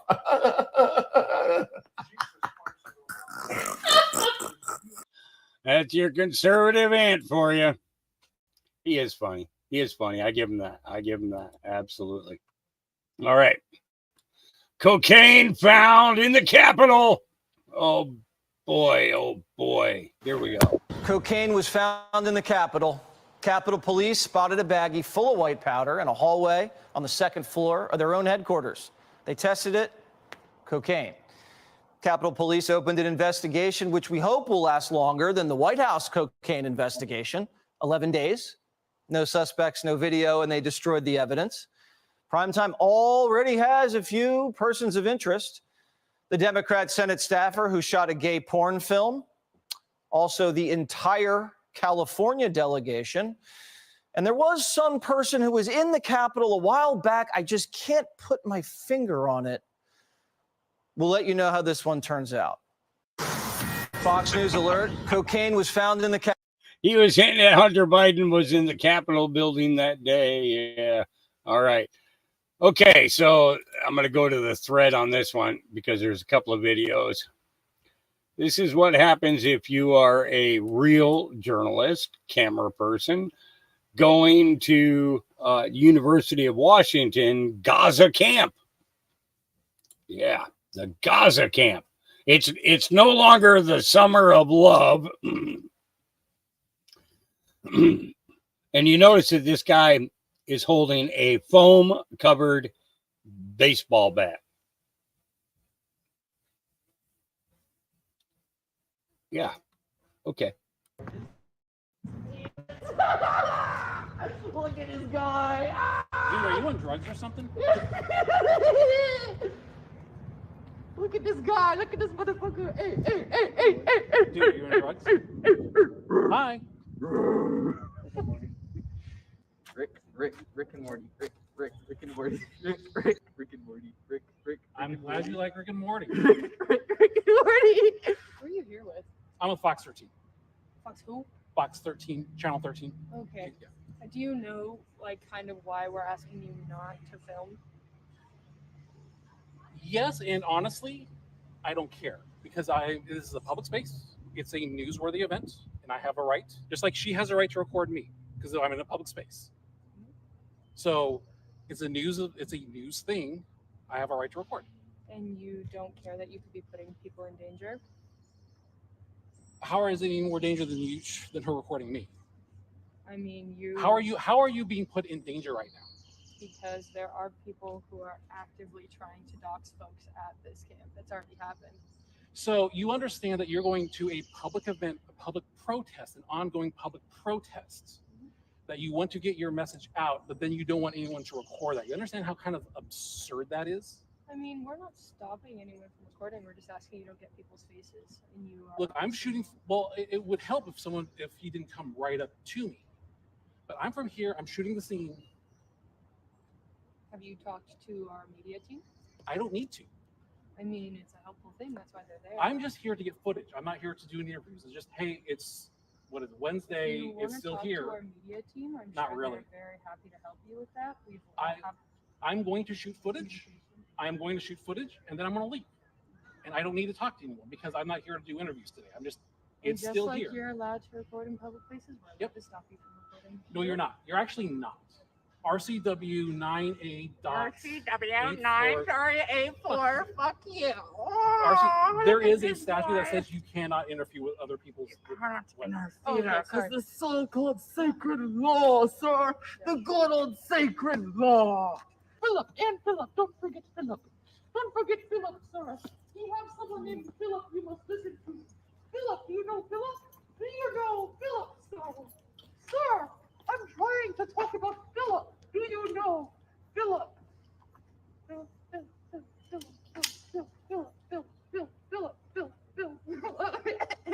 This is too fun. This is your idea. This is fun. Dude, honestly, if this is your idea, then you're pretty lame. You're pretty lame, rolling up in this space trying to record people. Because it's literally my job. Bro, that's why you need to get out of here, weather boy. I'll tell you what, you want to pay for my autistic son's therapy lessons? Cool, I'll get out of here. Otherwise, shut the fuck up. I'll give you a couple of dollars. Do you have a job to give me a couple of dollars? Rick and Morty. Rick and Morty. Rick and Morty. Rick and Morty. Rick and Morty. Rick and Morty. Rick Morty. Jeez. Rick and Morty.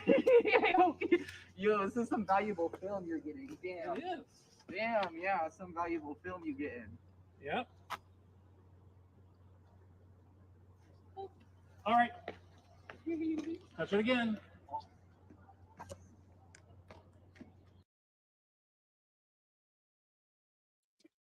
That's part one.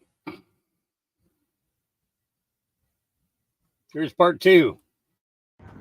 We got one guy with a bat.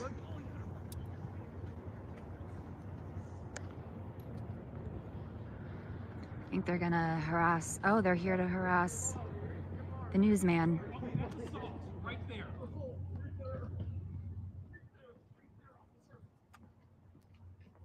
It is assault to hit someone in the eye with a laser. All right, Antifa's assaulting this news cameraman. They're shining lasers in his eyes. No, we got one guy with a bat. Yeah.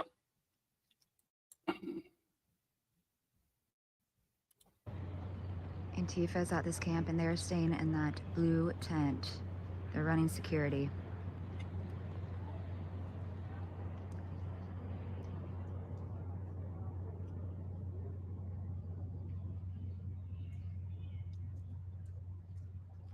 That tent too with the land back.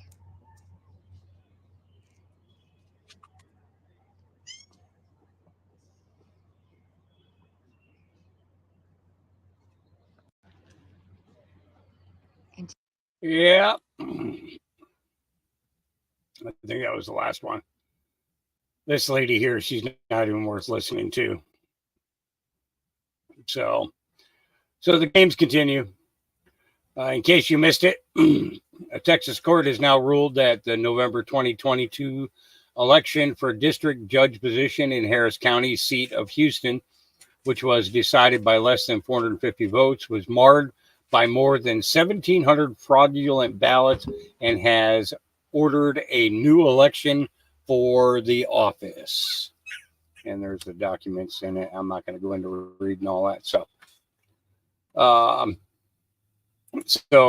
here's an interesting point in the Costello interview yesterday.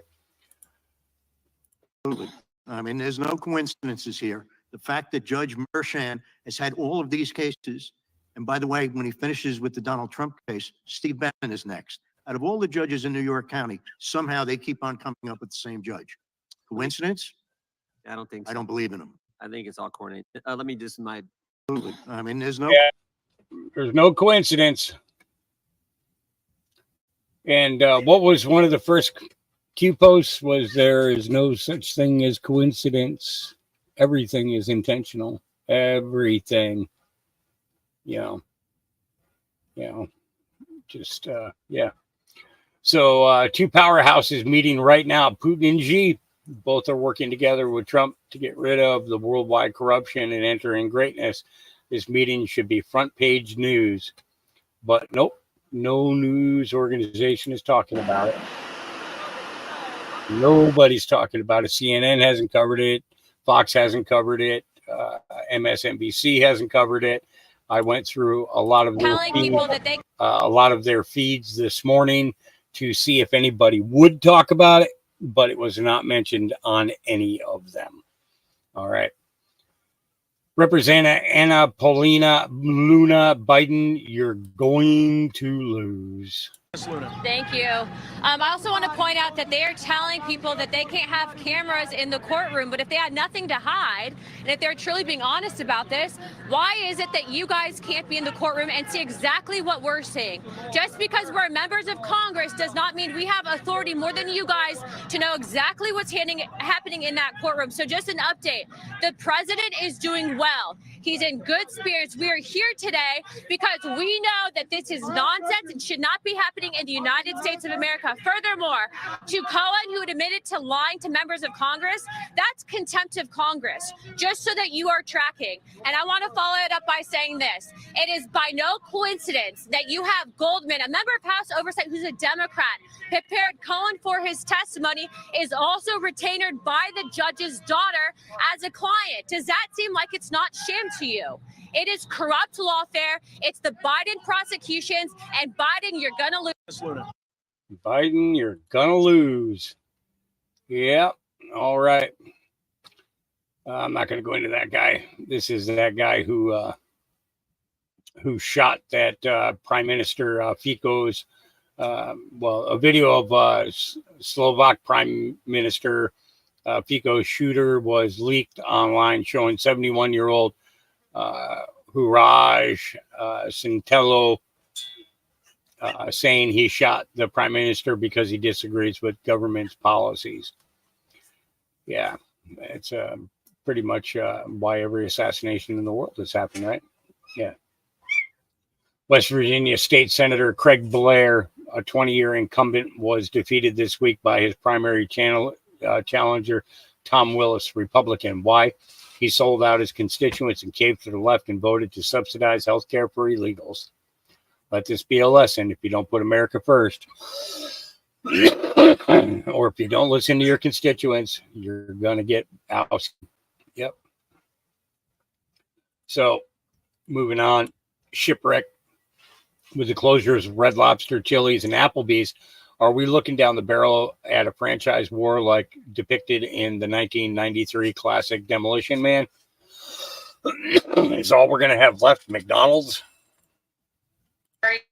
I'm in a conspiracy theory mood, but isn't it kind of funny how all of a sudden Red Lobster, Applebee's, Chili's is closing? And you know what was funny? A lot of videos on TikTok were circulating about how it's actually cheaper to go eat at Applebee's, Chili's, and Red Lobster than it is to eat at fucking McDonald's. Oh my God, who has seen Demolition Man? Do you guys remember Demolition Man with Sylvester Stallone and Wesley Snipes? It's about a cop who's cryogenically frozen and then brought back to life so he can fight future bad guys or something like that. I haven't seen it in like years, but I just watched her video at Travel with Kels. Now I have to ask the question, are what we're seeing is a good old fashioned franchise wars from Demolition Man? Bell, I mean, hey, I like Mexican food, but come on. Your tone is quasi-facetious, but you do not realize that Taco Bell was the only restaurant to survive the franchise wars. So, Now all restaurants are Taco Bell. no way. The closing of Chili's, Red Lobster, Applebee's, and the only thing now left is going to be like your fast food restaurants. McDonald's. Is everything going to be a McDonald's? Are we all going to be dining and dancing with Big Macs? Is that what's happening right now? The movie was from 1993, and it was supposed to be taking place in the year 2032, when Taco Bell was the only remaining restaurant in the world because of the franchise wars. Please no, I hate McDonald's. Please no. Please no. I'll go back and rewatch that movie now. I'll keep you updated. I don't care for McDonald's, and I don't care for Taco Bell either. Yeah. All right. Shaq admits the NBA is rigged. Are your rings real? No. You got that? Shaq admits the NBA is rigged. Get this. Are your rings real? No. Oh. So it was scripted. You knew you was getting them. Of course, all day, every day. So y'all knew you was getting them that year. I did. Yeah. There's a script. True story. I never told the story. In the first round, first championship, in the first round, I forget who we're playing. I hear Phil Jackson tell Gary Vitti, hey, get us some hotels in Indiana, because that's where we're going to play in the finals. This was like before game one in the finals, and like it didn't hit me until we got to Indiana. Or maybe he just knew that they were the best team in the East. I don't know. I'm just telling you what I heard the man say. We haven't even played one game yet. They were back at me. He's like, yeah, get us some, hotel rooms in Indiana. I don't want to stay in Indiana. I want to stay on the, outside of Indiana. Are you happy they cast you in the role of Shaquille O'Neal? Yes, I'm very, very happy. And I'm glad we beat Reggie Miller.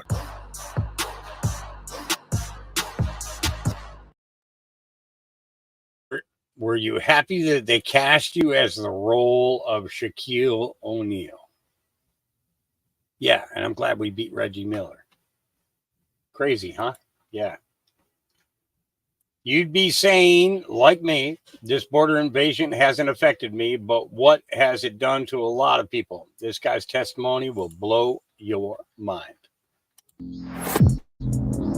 We found 245 dead bodies on private property, most of them within 20 minutes in any direction of my front door.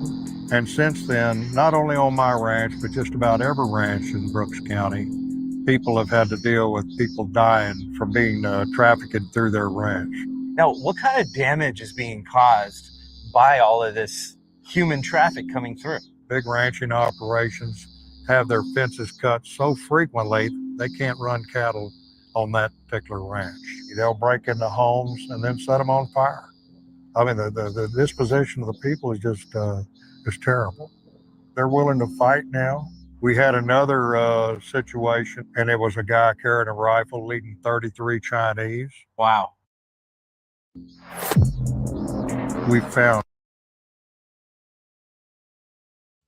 Yep. It's crazy. All right.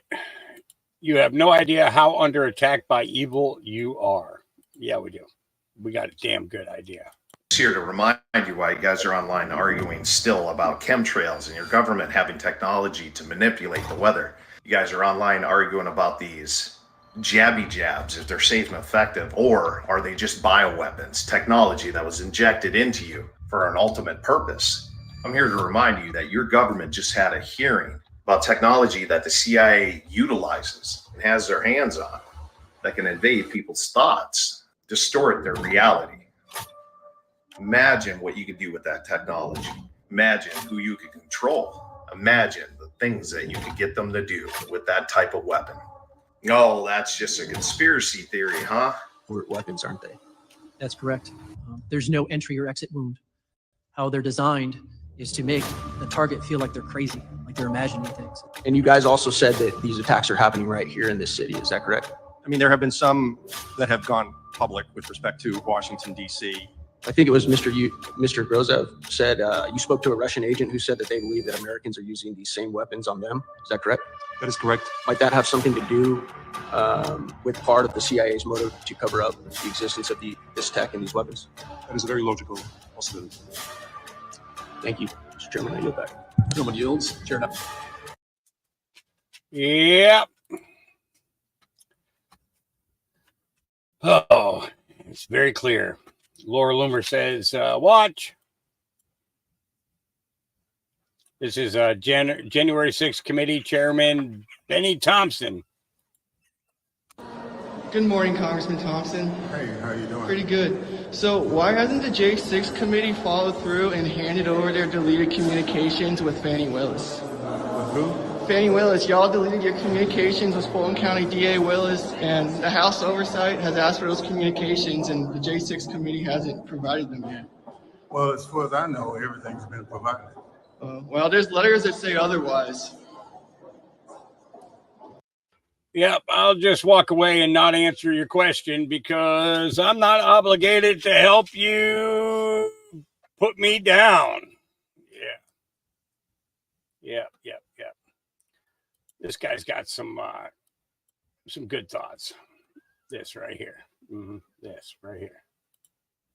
Look, let me tell you something. I learned a fact the other day that blew my mind. Do you know how most whales die? They drown. They spend their entire life living in and swimming in a world that eventually kills them. You know why that is? Whales are mammals. Most mammals walk on the face of the earth, but the whales live in a world that they are not of. They are in the water, but they are not of the water. So while other fish can swim around for their entire life with gills breathing in the water, the whale has to come up out of the water to live. There's a life source that is not in the world that he lives in, that he needs access to. This is going to go over some of y'all heads, but I'm going to just say it and be obedient to what God is telling me to say. You are in this world, but you are not of this world.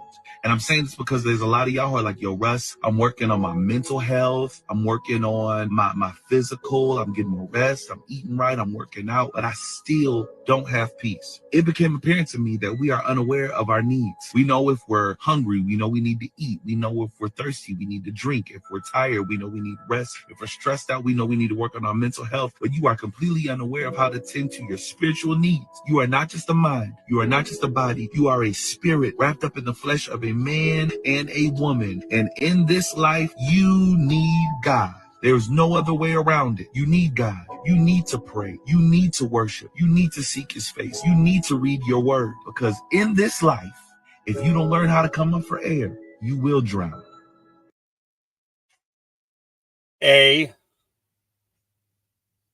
Not saying it.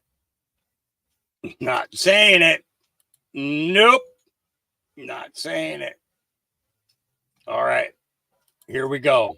401k scam. I told you guys about this one earlier. This is I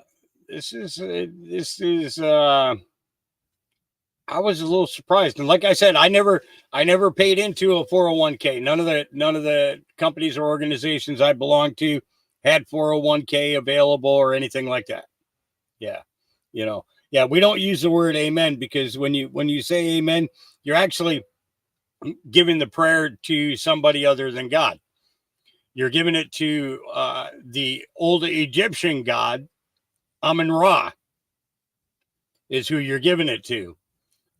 So we say, your will be done, or let it be so.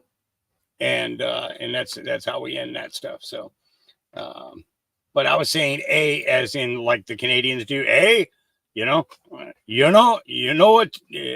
don't you know, isn't that the other one? Don't you know? It's yeah, no, it doesn't. No, it doesn't.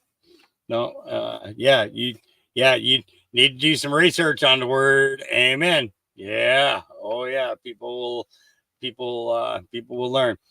But so like I said, I've never had a 401k, so I don't know how you go through the process of starting a 401k and all that other stuff. All I know is that what I've heard on TV and what people talk about is that it's supposed to be a way for you to be able to save for your retirement, right? Okay. This guy is going to drop some little itty bitty bombs, and I believe this is Tony Robbins, I think is his name, multi-millionaire. Okay. And this is you should pay attention to this if you got a 401k. You are a board member at America's Best 401k. Yes. And you've specifically looked into the fees that people pay at 401ks and the fact that most people don't even know that they pay a fee. This is the most amazing thing. It's a $4.4 trillion industry that for 30 years, they didn't have to tell you what they were charging you. Only 3 years ago, the Department of Labor changed the rules and said, you got to tell people what you charge them. So now they do that by giving a 35 or 50-page disclosure document that if you have a PhD in finance, maybe you can figure out the hidden fees. Yeah, good luck. So here's what you have to know. Most people, 58% of the people don't even think there are any fees.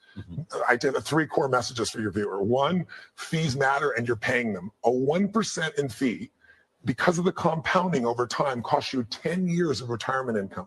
The average person thinks they're paying less than 1% or nothing, and they're paying 3.1%. That's 30 years of fees. So I'll give you an example. If you have a 35-year-old person, they have $100,000 and they put it in the market and they let it compound for 30 years till they're going to retire, and they're paying 1% in fees, they have $761,000, which is a nice growth from that time. But if you paid 3% in fees for the same stocks, you have $432,000. So in other words, you have 76% more money if you have less fees. Or on the other view, you have 19 years less income. So people don't understand that fees matter. You see what I'm talking about? He's talking about how these things are hidden from you intentionally hidden from you so that you don't know how much you lose until it's too late. All right. Concerned citizen said, stood there with me cash. Bloody hell. I can't do an English accent, but this kid is funny. I just, Oh, here we go. Girls, what's just happened? So, there's an ice cream van there selling just 2 ice creams with 2 chewing gums in it. Yeah. For bloody £9 for 2 of them. £9 for 2? Yeah, £9. That is going to get nowhere. One that comes on my street is either £1 a p or £2. That is going to get nowhere with that. No, he ain't, is it? No, he ain't. That's well bad, isn't Yeah, it? you should know. And he only does bloody card. Stood there with my cash. Bloody hell. That's well bad, isn't it? Bloody well bad. Yeah. Yeah, bet he can hear me.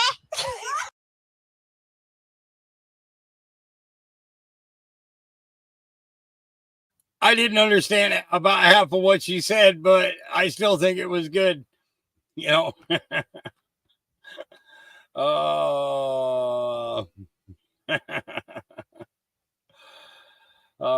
Yeah. Kids today. Yep. Yep. So this here professor, Palestine professor of global studies at UC Irvine, just got arrested, unmasked, and became completely unhinged. She turns into a total train wreck of gravely shouting and insanity. You want this person teaching your kids? Yeah. These young people are going to be the ones that have to pay the price for these horrible decisions. These police officers out here today, that's thousands of student scholarships. Thousands of students could have been able to go to school and have books and have housing. But instead, our chancellor, who is a very cruel man, decided to send thousands of dollars worth of state funding paid for by the taxpayers into the trash. Are you concerned about this jeopardizing your job? For real. What job do I have if the students don't have a future? These young people are going to be the ones that have to pay. I can only listen to her once, and believe me, the second time was just playing that for you guys. So believe me, oh my Lord. Oh, here we go. Hello, fellow Gen Xers. Even if you're not a Gen Xer, welcome. This movement that started recently is a fantastic thing. It's bringing people together, and that's what this world has been missing. But anyway, what I want you to understand is you have to watch the entire video. That's very important. You have to engage. You can't just watch 30 seconds of a 10-minute video. This is going to be a rather long video. But anyway, what's happening in this world is called the Great Awakening. Okay, many of you here are awake. Quite a few of you still are sleeping. But you're here because you know there's something that just quite isn't right in this world that we live in. There's going to be a lot of hard truths. I started my journey in this Great Awakening roughly 7.5 years ago. And let me tell you, it's by far been the hardest thing I've ever had to do in my entire life. You're going to learn a lot of different truths, and that's what this movement is about. It's getting the truth out there. Okay?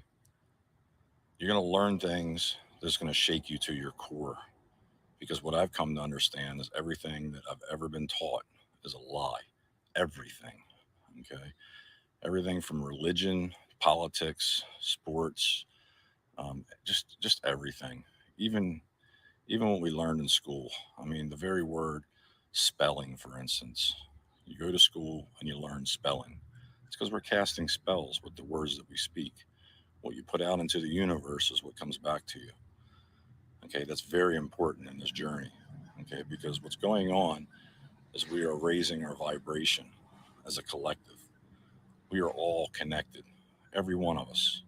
Okay, so when you hurt somebody else, you're not only hurting that one person, you're hurting everybody, because everybody is connected. We're all energy beings. And let me tell you, a lot of what I'm saying now, 10 years ago, if somebody would have been telling me these things, I would have been like, you're out of your effing mind. Okay. And like I said, it's by far the hardest thing I've ever had to do in my life. The way that I can describe this journey is kind of like putting a puzzle together. Okay. And sometimes you get pieces of that puzzle that you think, well, that's a little bit out there, a little bit crazy. Okay, but you put that piece of the puzzle and it's up here. Okay, and what happens is later on in your journey, you come across another piece. Now that piece will connect to the piece that you thought was a little out there. And then you find another piece and then another piece. And then you start seeing the big picture. Okay. It's a crazy, crazy ride. You're going to go through many, many ups and downs. I don't even know where to begin because it's so hard, but we have to come together as a people. We have to start showing love, compassion, and empathy towards others. And I mean all people, you know, even Democrats. What I've come to understand in this journey is that every damn one of us has been damaged. Some just more so than others. So the way that we wake people up and get the truth out there is we have to come together. There's going to be some things that I might say and others that you're going to see that you might not agree with. Okay. But later on, you might start changing your mind. And it's on so many levels, so many.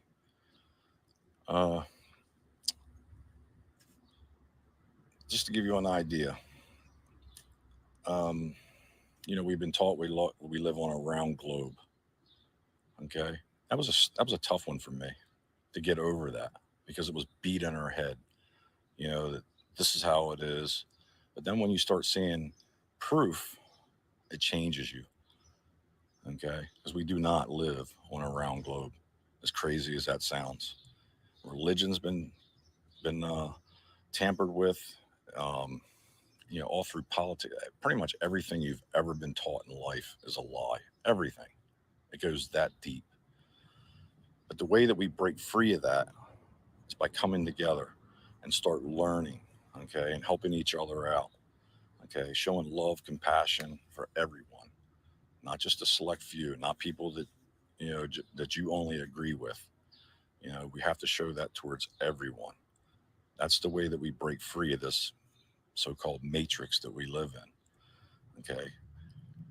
I'm going to probably be making a lot of videos if what I'm saying is resonating. I'm sure it is resonating with a lot of you, but there's still so many that are still asleep to what's really going on in this world.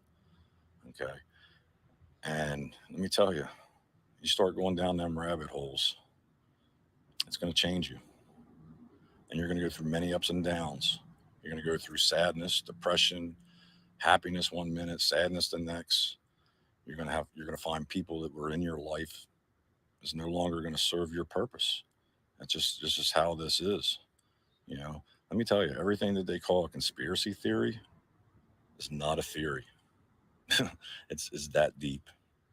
Okay. Everything is a lie. But every one of you are here for a reason. You have a purpose. You might not know what your purpose is yet, but you will. And let me tell you, when I first got involved in this, it started off with a video for me. That video led to another video, and it led me down the Q.pub rabbit hole. And once I got on there, I knew what my job was. And that was to help other people. Okay. What I'm finding though, is now in my life, I'm finding a peace that I've never known. Okay. I used to be afraid of death. I'm no longer afraid of death because we don't die. Our bodies will die, but you are a spiritual being. And it's been proven at the very moment of conception. They watched under a microscope, and as soon as the egg is fertilized, there is a flash of bright light. Okay. That's your soul going into that body. Okay. But you're here for a reason. Every one of you. You might not know what that is yet, but you will. It'll come to you. And all of us, we're in different phases of our journey on this awakening process. And what's so wild to me is you come across things and then you see other people explaining what their journey was like, and it's damn near exactly like what you've gone through yourself, and it's mind-boggling. One of the things you're going to find is that there are no coincidences. Everything happens for a reason, and I mean everything. Okay? Like, for instance, you're going to come across things that is going to be like, wow, that was a coincidence. But one of the things I found is coincidences happen all the time. And you're going to come to a conclusion that, like, wow, everything can't be a coincidence, because it happens so frequently. It's mind-boggling. But anyway, my name is Dave.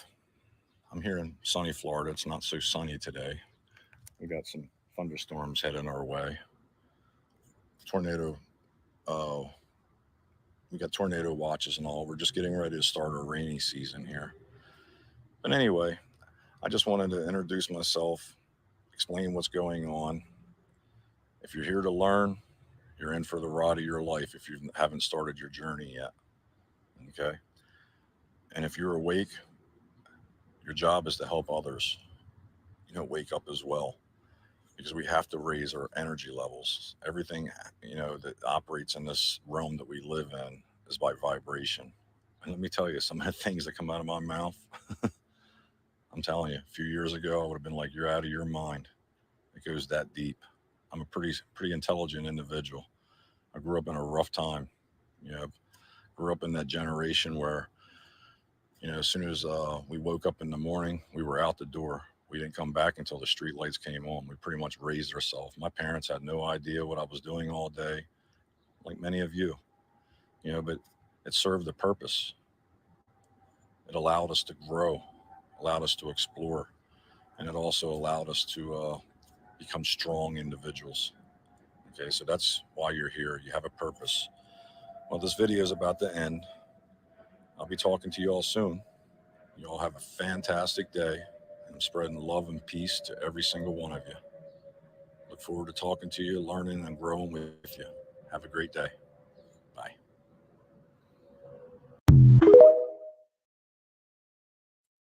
Okay, and I just grabbed the link for this. Marianne, if I can get you to plaster this all over the place, that would be awesome. And, there is nothing that he said that I cannot agree with. I can't discount a single word that he said, because it is just 100% accurate. And very seldomly do we find people that are that together. Yeah, I wish I could sit out in the sun like that. That'd be nice. All right. Wondering why Antifa and pro-Hamas protesters in Seattle are getting out of jail. They are writing a phone number on their arms to call for free bail support from NWC Bail Fund, Northwest Community Bail. Let's check it out.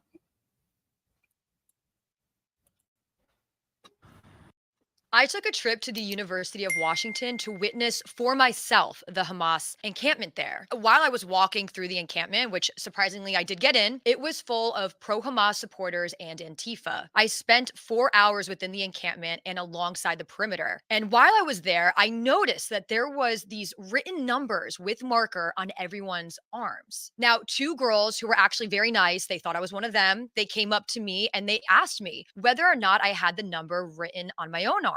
I said no, and they told me how important it was for me to write down this number should there be escalated law enforcement interactions. Wait, what do you mean? Wait, is that when you have to say, you say your name and everything, right? Like if something happens? Yeah. This is the community bail fund.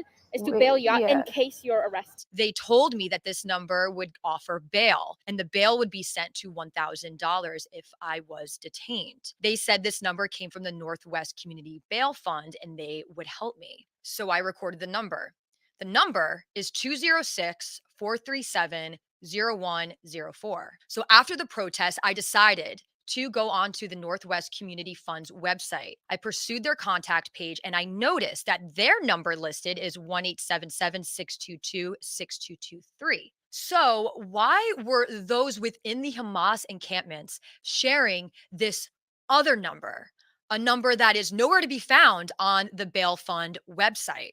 Well, according to several background check websites, this wireless number was last reported in April 2024. Now, if you remember, the Hamas encampment at UW began about a month per the University of Washington campus police. Now, according to multiple background check sites, this number is also tied to a 37-year-old female of Washington State. So, all right, maybe you're also wondering exactly what I am. And you want to know, why is her number the one to call when you commit crimes and you need $1,000 of bond to get out of jail? Well, I like to practice what I preach, so I went to go find out. I decided to call this number directly myself, and this is what happened. Your call has been forwarded to an automated voice messaging system. Jail support is not available. At the tone, please. Okay, so as any citizen journalist would do, we would just call the number that's provided, and that's exactly what I did. As you just heard, this phone number is not an official business recorded voicemail inbox. This is one woman, it appears, just saying bail fund. Who's behind that number? Where is the money coming from? And why is this number written on every single person at the Hamas encampment of the University of Washington? Okay, and for reference, I just want to let you know that I made that phone call at 11:30, which means that their phone, whoever that is, that phone was ringing at 8:30 in the morning in Washington State. So if you're going to commit a crime and you're relying on the bail fund, make sure you do it in the afternoon or in the evening, because they're not going to help you in the morning.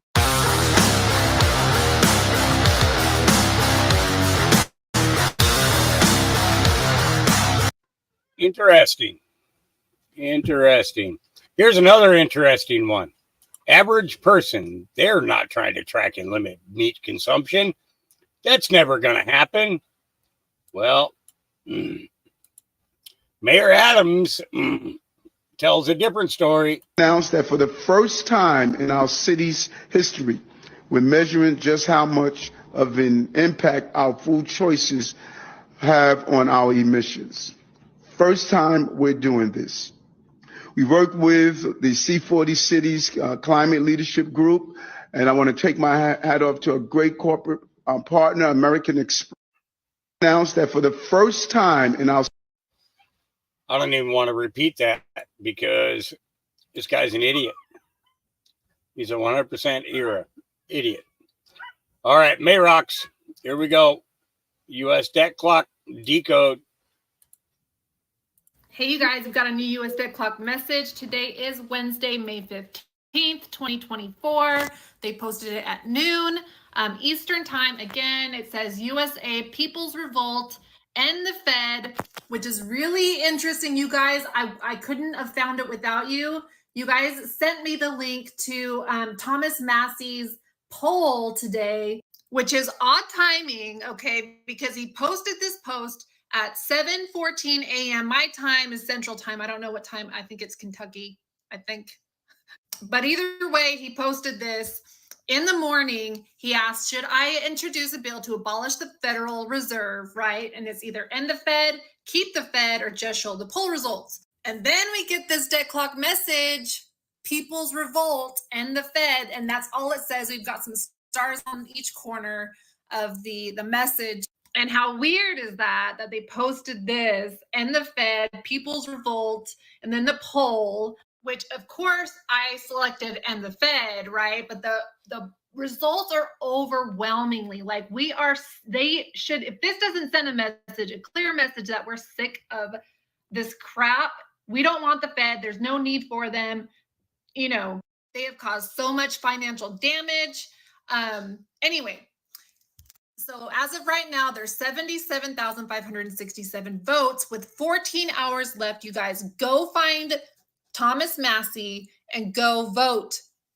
Make sure that our voices are heard.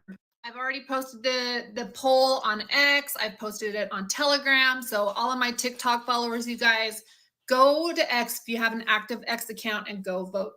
But it's still interesting, you guys, because it takes time to make this image. Okay, you don't just, it doesn't just come out of nowhere. So how odd is that they posted this the same day that Thomas Massie puts that poll up on X? And a lot of you guys are saying that, you know, it doesn't really matter, nothing's gonna happen. Well, you guys go vote. Geez, come on. Nothing's gonna happen if you just have a bad attitude and sit on your butt and do nothing. So moving on, another thing that I thought that was interesting, because it says USA People's Revolt, and it's not just the Fed and the Fed. There's a lot of things going on. People are protesting, making their voices heard, canceling like celebrities. I'm sure you guys have already heard of the Celebrity Blockout 2024. And now we have the GameStop, the whole GameStop short squeeze going on again. And I don't know if you guys understand how big this is. This short squeeze can take down the whole system, you guys. This is big. This is huge. Now, short sellers of GameStop and AMC have lost $5 billion in the last 2 days. And it's just going to keep increasing the longer, and they're just going to hodl it. They're not even selling. They're just hodling just to screw them over. They literally are holding all the financial institutions, everything by the balls right now. They've got them by the balls. This could have some real huge, serious impacts financially. And the banking industry is already about to collapse. And this is happening, which puts them in an even worse spot. Which I'm curious, why did Tom Massie just now today decide to do this poll after all of this stuff is happening? Is it because now they know they're in deep crap? Like, there's literally no way out. There's no way out. They're screwed. No matter what they do, they're screwed. And I also found this post from Mike Christo8, I think, which I found was really interesting. He said, so I made a post yesterday where he said that he thought the Roaring Kitty was a CIA asset. After watching this video here by Ian, which I've already shared that video, awesome guy. He explains things about what's happening with the GME and the short selling really well. Anyway, he posted that video and he said, and Melinda Gates announcing her leaving the Gates Foundation on June 7th. And in light of the US Treasury having to roll over $9 trillion in debt by July, I am now convinced the CIA has plans to bring down the stock market through GameStop, okay? Because this all happens on the same day when China also announces it's issuing their first ever gold bonds. Very circumstantial. Like I said, how odd all of this stuff is happening now. And by the way, I don't think the Roaring Kitty is a CIA asset. If anything, I mean, I think he's a player, a huge player for sure, but I don't think it's the CIA. I think what's happening, because they've manipulated the markets so much, and they keep propping up the markets, making it look like the markets we're doing so well, the economy is doing so well, but all the while, inflation is out the roof. Nobody can afford anything. People are losing their jobs. Inflation's out the roof. We can't afford to buy food, but all these players are propping up the markets. So I think the Roaring Kitty, what they're doing is using him and they saved this instant. They saved this event to happen right now, because the major players of the stock market have propped it up so much. When it needs to collapse, it has to collapse, and they're using the Roaring Kitty to do it. They're using all of us to do it. If you have any, I mean, just go buy one share of GME or one share of AMC. If you haven't, just go buy one, everybody, and just keep buying it and hold it. Just hold it. That's all you have to do. Hold it and don't sell, because the more people that hold it, the more the price of the stock goes up, and the more that these hedge funds will lose because they have to buy back. They borrowed the shares by shorting it, and then they have to return them. They have to buy them back and return them, and they're going to be out even more money if the price of the stock goes up, the more people that buy the shares. Now, going back to the message, I see the stars on each corner, which is very interesting because if you notice, it looks like there's like dots kind of all over. And so I was like, is it representing the stars falling? Which could be in reference to the celebrity blackout 2024. These celebrities are losing millions of followers. Like all the elites, they know their time is up. We're sick of them. We are sick of them just living their lavish lifestyle, not even caring about the public or what's really going on. They just care about making money and living a lavish lifestyle, and that's it. So more people are waking up, you guys. This is a really exciting time right now. That's pretty much all I have for you guys. Go find Thomas Massie's post on X. Go vote, end the Fed, make our voices heard. That's what this debt clock message is asking us to do. Go vote. Yeah, go vote. All right. It is right now 4:20. Yeah. Give me a second. I'll be right back with you.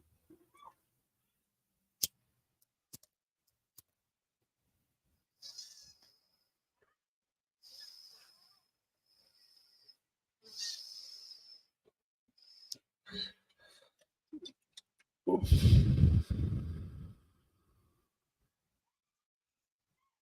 Okay, where was I? Yeah. Now I'm good. Speaking of Thomas Massie, Jack Smith under fire in Congress. Let's take a listen. Here we go.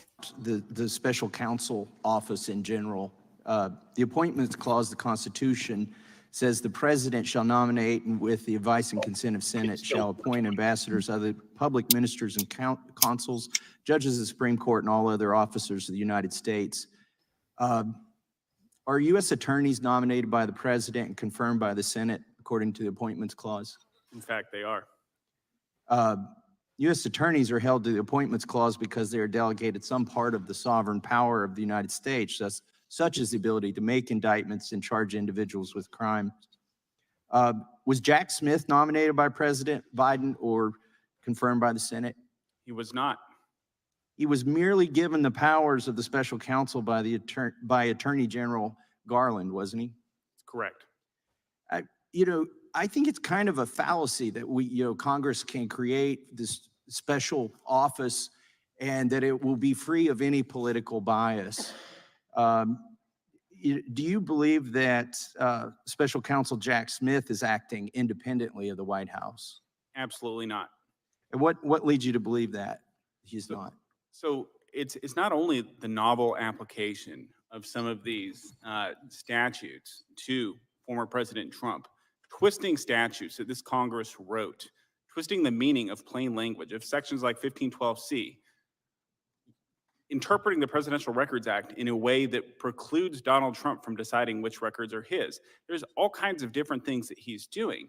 But I would say that the manner in which they've been acting, as my colleagues on this panel have testified to, the manner in which they have conducted themselves in their investigation, every step along the way, whether it's cataloging evidence or whether it's statements to the court and everything in between, Jack Smith is acting like a partisan hack. And he has a record of that doing so in the past. And, according to reporting, Jay Bratt, a top aide to Special Counsel Jack Smith, met with White House officials multiple times, including just weeks before Special Counsel Smith indicted President Trump. I mean, it's hard to say that he's independent if these meetings are in fact going on, isn't it? That's correct. I think maybe we need a hearing later on to talk about this office itself and how it's been weaponized. I'm going to yield. Yeah. Very clear, isn't it?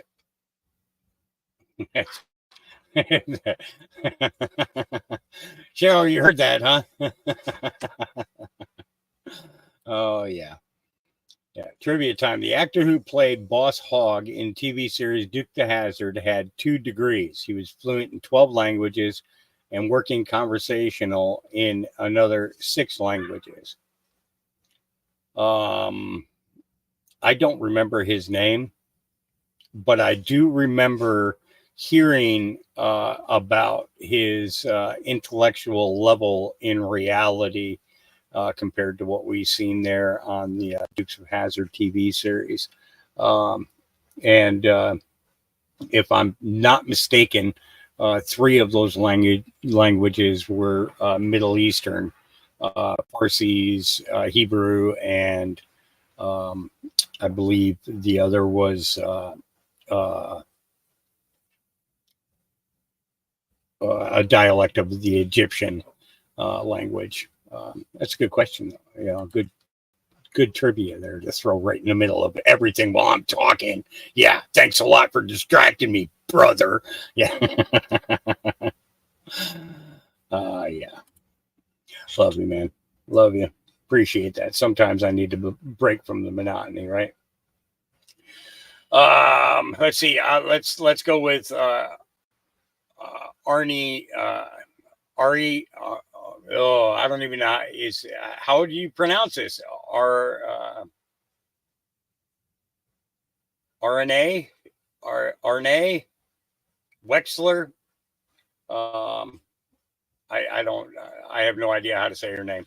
But if everyone who thinks the left has been trying to replicate the BLM chaos of 2020, it's worse than you think. So for everyone who has been suspicious that the left has been trying to replicate the chaos of 2020 for this year's election, you might be interested in learning that the radical left-wing groups that have been behind the pro-Hamas protests, blocking roads, completely disrupting society, they are not only linked to the usual suspects like George Soros, they also have ties to the Chinese Communist Party. This week, the Network Contagion Research Institute, NCRI, they reported that the Shut It Down for Palestine coalition is linked to a man named Neville Roy Singham and his wife, Jody Evans. So who are these people? Well, Neville Roy Singham is a man that even the New York Times exposed this August, before October 7th. This man lives in Shanghai, has ties to the CCP, including sharing a space with a Chinese propaganda firm. He has been seen at CCP workshops, and he has already been investigated in the past by the US, Canada, and India for pro-CCP operations. The New York Times in August called this man a socialist benefactor for far left causes. And they tracked that he has funneled hundreds of millions of dollars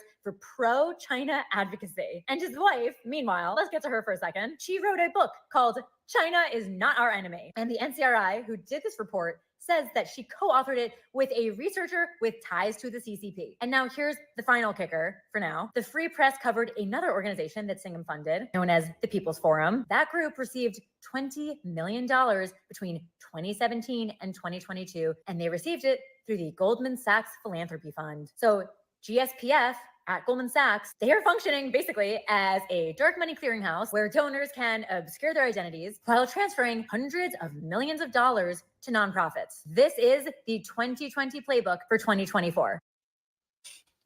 Okay. So the Goldman of Goldman and Sachs, the heir to the Goldman of Goldman Sachs, is sitting in Congress now and had a case of being politically neutered this morning by Lee Stefani. Yeah. How about that? So DC Drano says it's not just George Soros. Been suspicious that the left has been trying to replicate.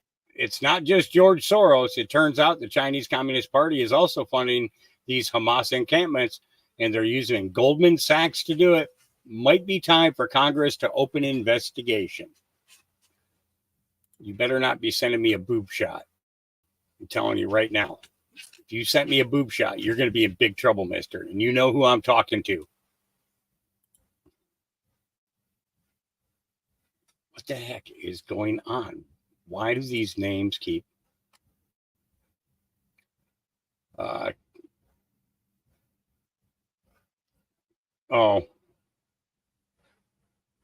Yeah, I honestly, with everything that I'm learning about her, I really don't know if I want to show any of her content anymore. I'm very disappointed in what I'm discovering about her and the other guy. You know who I'm talking about. I'm not even going to mention their name because they're just not worth it to me anymore. Ted Theodore Logan says, this is one from way back and still one of the best overviews of flat Earth I have ever seen. If you know nothing of flat Earth, watch that. If you are a flat earther and don't know who allegedly Dave is, watch this. And I watched this entire thing this morning before I clicked on it to share it. Some of these videos, they'll start off really good and I'll be like, okay, yeah, I'm going to have to share that. Absolutely going to have to share that. This one here, I sat through the whole 21 minutes and watched before clicking the share button. It's a very interesting take and a really nice breakdown, simplified in a way that, kind of explains a lot of the things that, that we've been questioning. So here we go. Put an end to this topic once and for all, turn the Hubble round and show us Earth in real time, zooming in on. Okay. So flat Earth and globe Earth were in court. And 3 times flat Earth won in court. Globe Earth couldn't prove anything. Flat Earth proved everything. Okay. The Hubble satellite, okay, that is supposedly in outer space, outside of the firmament, okay. We know that there's a firmament, so we know that it's only up there by a freaking helium balloon, okay, is to turn that thing around and point it at Earth. Okay. Think about it. This is a telescope or a satellite capable of seeing other galaxies and worlds far, far away. So think about that first 9 seconds of the video by itself, without even listening to the other 21 minutes and 8 seconds. Just the first 9 seconds. Okay. Start it again. Put an end to this topic once and for all, turn the Hubble round and show us Earth in real time, zooming in onto a place so that we can see what's happening at that place. And we know that there is something up there looking down on us from space. But they will not do it. They can't do it. It can't. It doesn't exist. It literally doesn't exist. It's all fraud. It's all fake. Pretty much everything NASA puts out is fraudulent.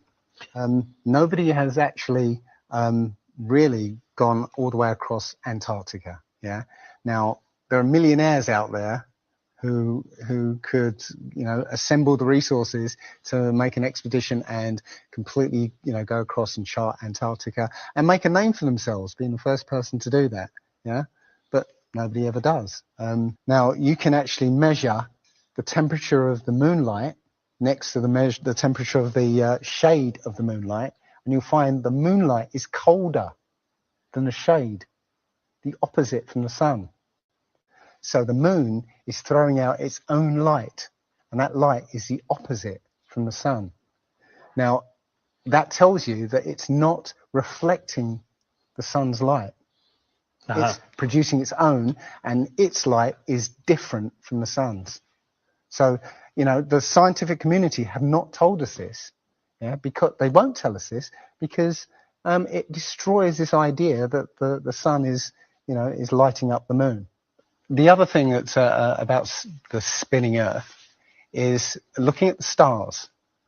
Now, directly above the axis of spin is the pole star, Polaris, okay, directly over the North Pole.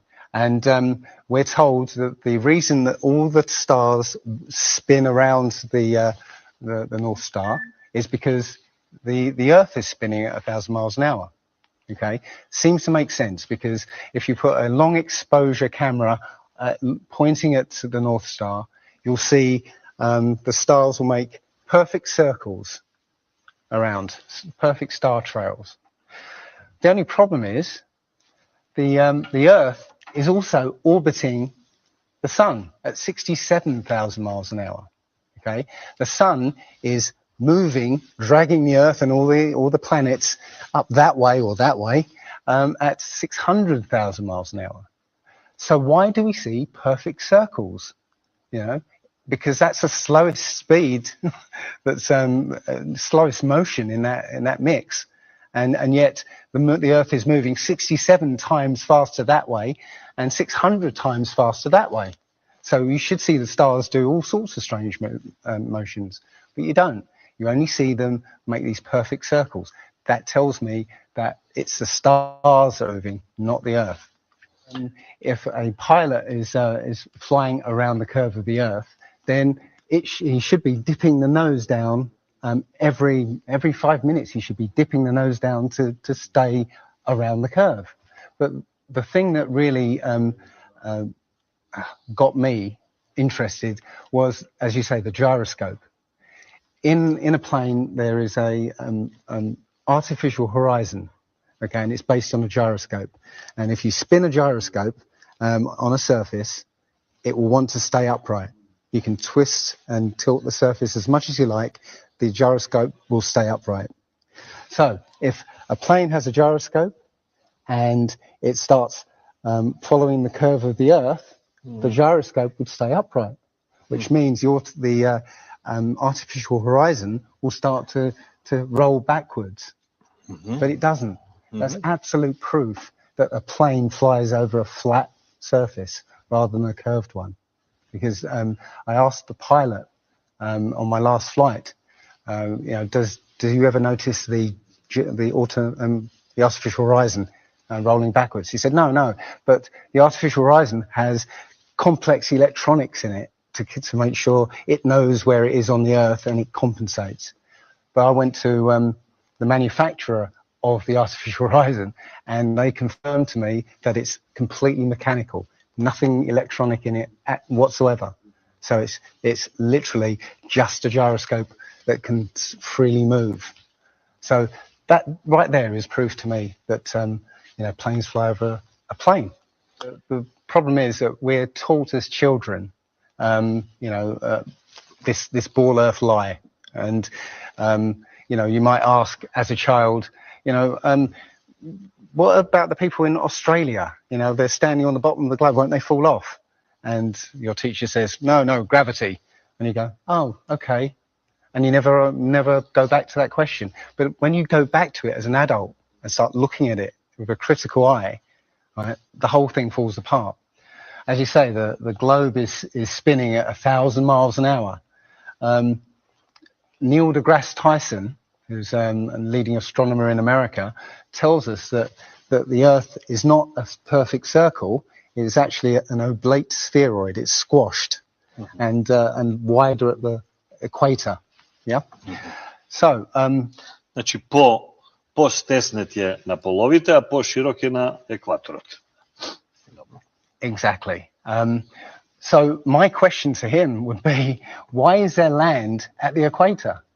Because water will move more readily than rock. So if the Earth is spinning, the water will be collected at the equator. I mean, if you spin a wet tennis ball, okay, you spin a wet tennis ball, the water shoots off at the equator, essentially. So all the water will be gathered around the equator. So why is there land at the equator? Doesn't make any sense. It seems like Admiral Byrd found the edge of the dome, okay, while he was out there. And as soon as he left there, they started firing missiles straight up, I believe, to try and test how far that dome went. If you watch the trajectory of the space shuttle, it doesn't go straight up. It always goes in a curve and out to sea. Yeah, and if you see it, Why is that? well, because Is it normal to go straight up Well- as fast as he can to go out of the atmosphere? I've been talking to a few people in sort of the scientific community, and they'll say, no, straight up isn't the right way to go. You have to sort of go sort of around the curve and get speed to get into orbit. But still, the point is that they actually go horizontal. The space shuttle goes horizontal. It never goes any further up. It goes horizontal, very, very low down in the atmosphere, because it drops its external tank while it's still in the atmosphere.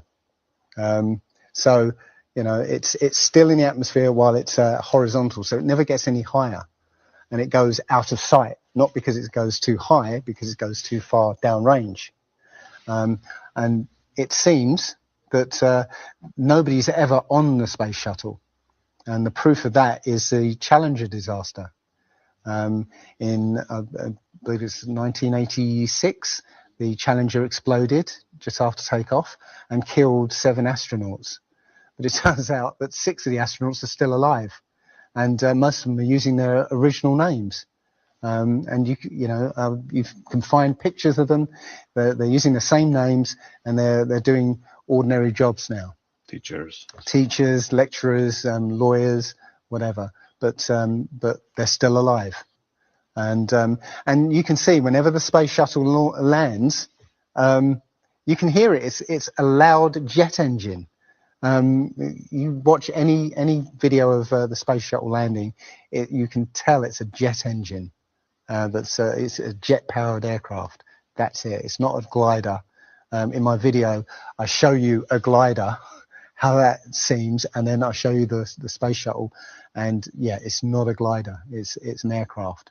And that's what they're fooling us, taking billions of dollars in and giving us images and fake planes for that 10 billion, however many billions of dollars it is.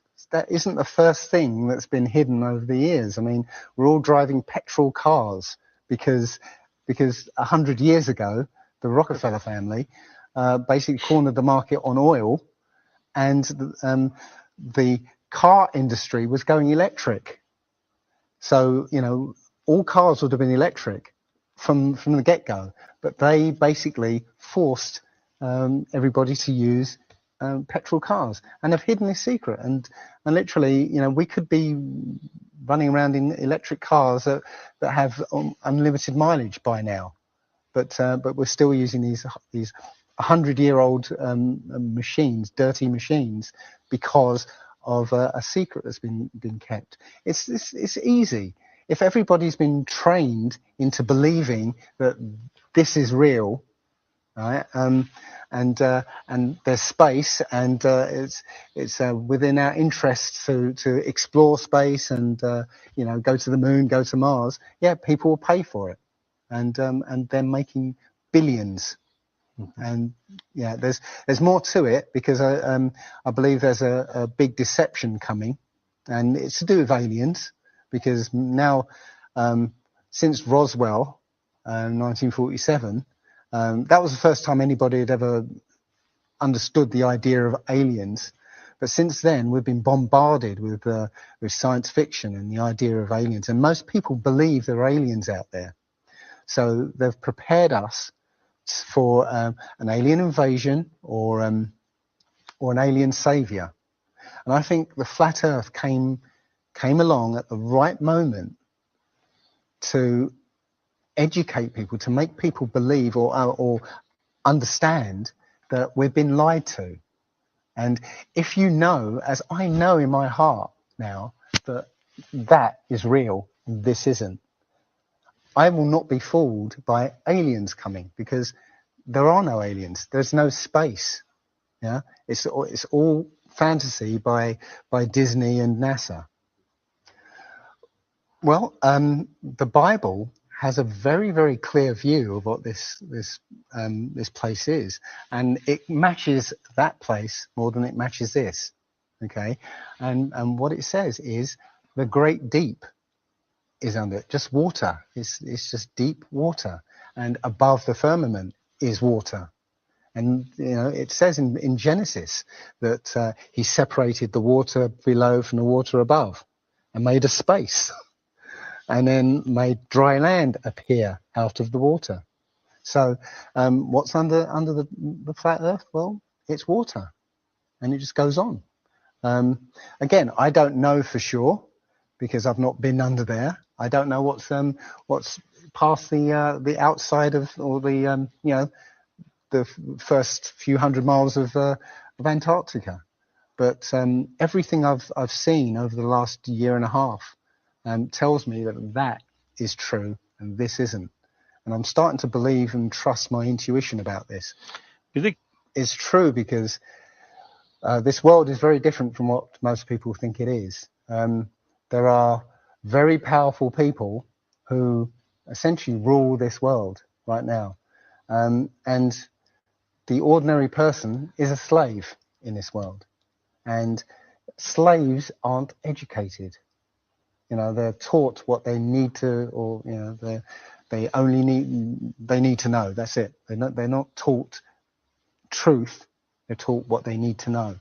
And so you're taught enough so that you can, you know, do the paperwork and operate the machinery, but you're not meant to know what's really going on, because that's the power they have over us. They know what's going on, what, you know, how this world works. We don't, so they can control us.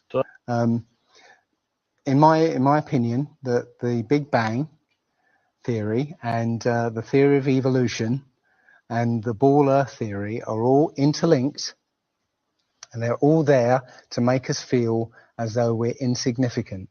We're small, tiny, miniature, unimportant pieces of slime crawling around on a speck of dust in an infinite universe.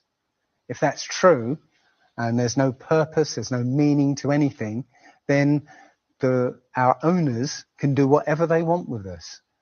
Then, you know, this is all accidental. So food can be genetically modified because it's imperfect. You know, we can be modified because we're imperfect. You know, if we realize that this is the universe and complete universe. Yes, this system is everything. Everything that NASA has put out is CGI, is fake. Okay. You know, people say, I think you mentioned it, you know, if you look out into the universe, you see that the moon is round, you know, spherical, and the planets are spherical, and so why are we flat? Well, how do you know that the planets and the stars are spherical? You know, all you get is, if you look for a telescope, you see a flat disk. If you think you see a spherical shape there, well, it needs two eyes to resolve 3D. If you're looking for a telescope, you can't see anything in 3D. It's going to be flat anyway. So all you see is a flat blob of light. It's only NASA that's given you these beautiful pictures of so-called planets and stars. Yeah. So it's a fallacy to say, well, everything else out there is spherical, so we must be. You know, how this is special. You know, so why? It's like saying a basketball is round, so why isn't the court round? You know, it's a fallacy. So this idea of a ball Earth, theory of evolution, the Big Bang, is all about making us feel nothing, so that we can be used. If everybody realized how special we all are, how unique every single life is, then this whole world would change overnight. We wouldn't allow ourselves to be used by this cabal. We wouldn't allow this planet to be destroyed, because they're destroying, because, oh, it's just an accidental planet, one of millions. We've found other Earths. You know, eventually, if this one gets too messed up, we'll go to another one. No, this is it. So if we all realize that, then we wouldn't allow all these things that are going on. It's all about control.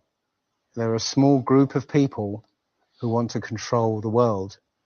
And because there's so many of us out there, you know, they can't control us directly. They can't, you know, this small group of people can't, you know, come round to all of us and control us directly. So they must use our own minds, our own hearts and minds against ourselves. And this is what they've done. They've educated us into this world, into this globe spinning, you know, heliocentric Big Bang evolution world, which makes us nothing.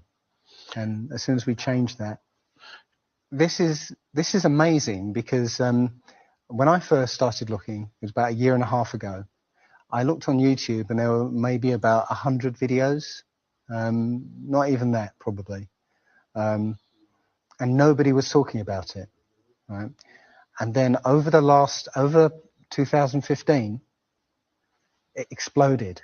There are thousands and thousands and thousands of people looking at Flat Earth now.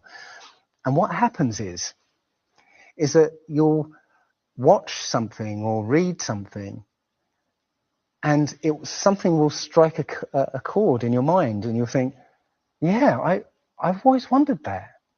And what will happen is you will start feverishly researching. I mean, what happened to me was, as soon as I got that, I spent every waking hour looking for things and testing things, and this seems to be replicated with thousands of people around the world who suddenly come into this. They start, you know, researching and getting a passion for this, because this is what I think, it's the truth, and we recognize the truth when we hear it, and we feel it, and this I believe has come at the exact right time, so that we awaken to what's going on in the world. Nothing else, you know, 9/11 even hasn't awoken people, right, to this extent.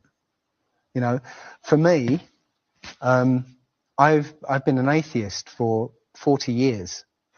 From the age of 13, you know, I didn't want anything to do with God and Bibles and whatever, and religions. And now I know for a fact there is a creator. There are only two possibilities. Either there is a God or there isn't. And both of them are terrifying. Yeah. If there isn't a God, then nobody's in control. We're hurtling through space, and there's no plan, and there's no nothing, and you know, that's terrifying. If there is a God, then we'd better find out who he is and what he wants, and do exactly what he says. And it turns out that he gave us very specific instructions on how to live.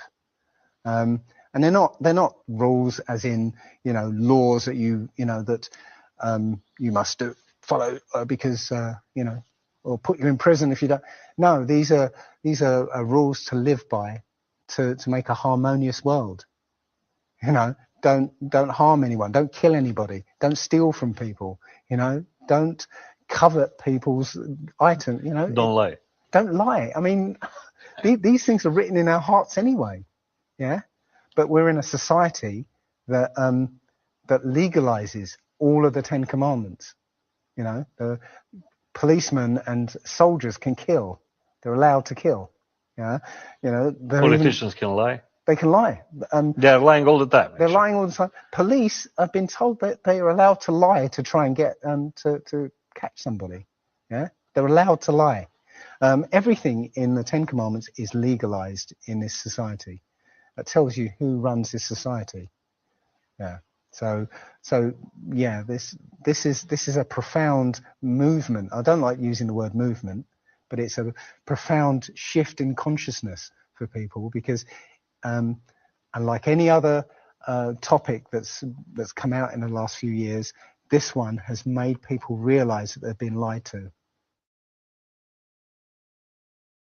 Yeah. I like his take on it. I do. All right. Next one will be on X. Sometimes change happens. Sometimes you make change happen. You know, all this presidential debate drama got me thinking, why do we still need mainstream media to host the presidential debates? Like, why do we still act like this political theater bullshit is necessary in 2024? We've got the internet. And Trump and Biden are like trying to collude to keep Bobby off the stage as though we don't all know why they're doing that. Like, what you scared of? You scared of his brain worm? You scared the conspiracy theorist is going to make you look like a fool, guys? And I mean, I'm sure Trump supporters have noticed how it's going to be a 3-on-1 debate because it's all Democrat moderated. We don't need to put up with this shit anymore. We can just have them debate here on social media. And I know right now that looks like a long shot, but check this out. We're getting the ball rolling by interviewing RFK live on TikTok, specifically about free speech and the TikTok ban bill, because he's litigating on this stuff right now and because he's willing to come on the internet and talk directly to us. This is the first time this has ever happened. Presidential candidate has never been live interviewed on social media directly by us. But here's the kicker. One of the coolest things about RFK and Nicole Shanahan is that they are willing to engage directly in the new media. And the cool thing about technology and progress is that once one person's doing it, everyone else kind of has to do it too, because it works so much better than the traditional way.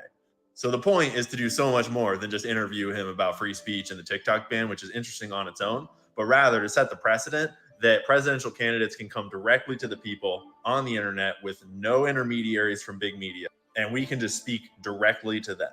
And today it looks like a long shot, but I got a feeling that in just a few years, it's going to start becoming the norm. Because as more and more people tune out of the controlled mainstream media narrative and into the new media space here online, they're going to have to come to where we are. And where we are, they can't hide behind teleprompters and controlled questions and whatever else. So tune in this afternoon, 8 p.m. Eastern time, 5 p.m. Pacific time. We'll be getting the ball rolling, having a conversation with a whole bunch of big creators in the TikTok live space, building up to it. And then Kennedy's supposed to come join us at about 5 p.m. That's 5 p.m. Pacific, 8 p.m. Eastern. And most of the people on the panel aren't Kennedy supporters at all. We're just trying to get the ball rolling on bringing politicians straight to us. And he's the one willing to get it started. Plus, if you think about it, this is going to be hard for the news to ignore. We're talking about the TikTok ban and free speech questions directly on TikTok using our free speech. Come and join in. Don't care who you support politically. It's not what this is about. This is about changing the way politics is done in America and bringing that power back to the people. I'll see you tonight. Yeah, sorry, Ian, but I won't be listening to Kennedy. I've heard enough from him. Absolutely enough. I've heard all I need about him, and I've heard all I need to know about his running mate. Representative Andy Ogles just roasted Stormy Daniels and Michael Cohen. It's a short one. Let's take a look. My colleague from the great state of Tennessee, Andy Ogles. You know, if I started a story with a convicted felon and a hooker walk into a bar, you would immediately know that it's a joke. Well, that's what we have here, a joke of a trial. We have a convicted felon who has a vengeance against the president. We have a woman who is paid for sex with a vengeance against the president. This is not a prosecution. This is a persecution. We have a two-tier justice system in this country. And if a former president can be targeted by a woke and corrupt judge, then you can be targeted as well. Mr. President, we've got your back. My colleague. Yeah. A felon and a hooker walk into the White House. And that would be Joe Biden and Kamala Harris. But that's not who he was talking about. Yeah. Greed at its finest. Here we go with Kramer Cesarimar. Okay. I have no idea how to say the name, so here we go. Their greed knows no bounds. Yeah. There's no reason for them to stop. Yep. Except you. It's May 13th.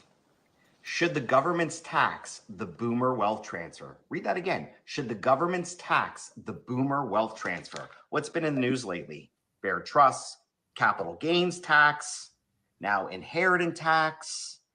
Listen, with the youngest boomers turning 60 this year, the wealth transfer is already underway, leaving policymakers facing increasingly urgent questions about whether and how to influence the outcome. Let's think about this. You're taxing income that has already been taxed. How does that sound? If I want to pass along the money that I've earned to my children, why should there be another tax? Think about this. They're taxing money that's already been taxed. Should the government's tax the boomer wealth transfer? No, I think there should be abolishment of all taxes. That's what I think. I think they've collected more than enough. Steve 2A says, God bless the rednecks and hillbillies. The man who embarrassed Crazy Nancy to her face, Winston Marshall, loved it. The man in that clip, host of the Winston Marshall Show podcast and former member of Mumford & Sons, Winston Marshall. Winston, all I can really say is hear, hear, sir. Hear, hear. That was beautiful. What was the reaction in the room to that? Well, the reaction in the room was quite different to that on the internet. Her side of the motion won quite convincingly, although fortunately there was quite a different response on the internet. Can I just pick up on a couple of things in her argument that are really worth picking out? So first, in the clip you played, she said, she called out demagoguery. Now, I will note demagoguery, which means playing to the prejudices of peoples for political gain. In her speech, she was practicing demagoguery. Yeah. What was the prejudice she was practicing? She practiced to the elite prejudice that Trump supporters, conservatives, Republicans, MAGA, whatever, she thinks that they're all ethno-nationalists. She used the word ethno-nationalist maybe 5 times in her speech. That is demagoguery. She is playing to the prejudice of elites who think half of America are racists. So that's one point. Another point in that specific clip that you played, you'll notice she said that populists like to say fake news all the time. Well, I don't know about you, but I've heard disinformation, misinformation, malinformation pretty much every single day since 2020. They have played exactly the same game. They use slightly different words. All of these politicians are exactly the same. But here's the worst thing about that clip you played.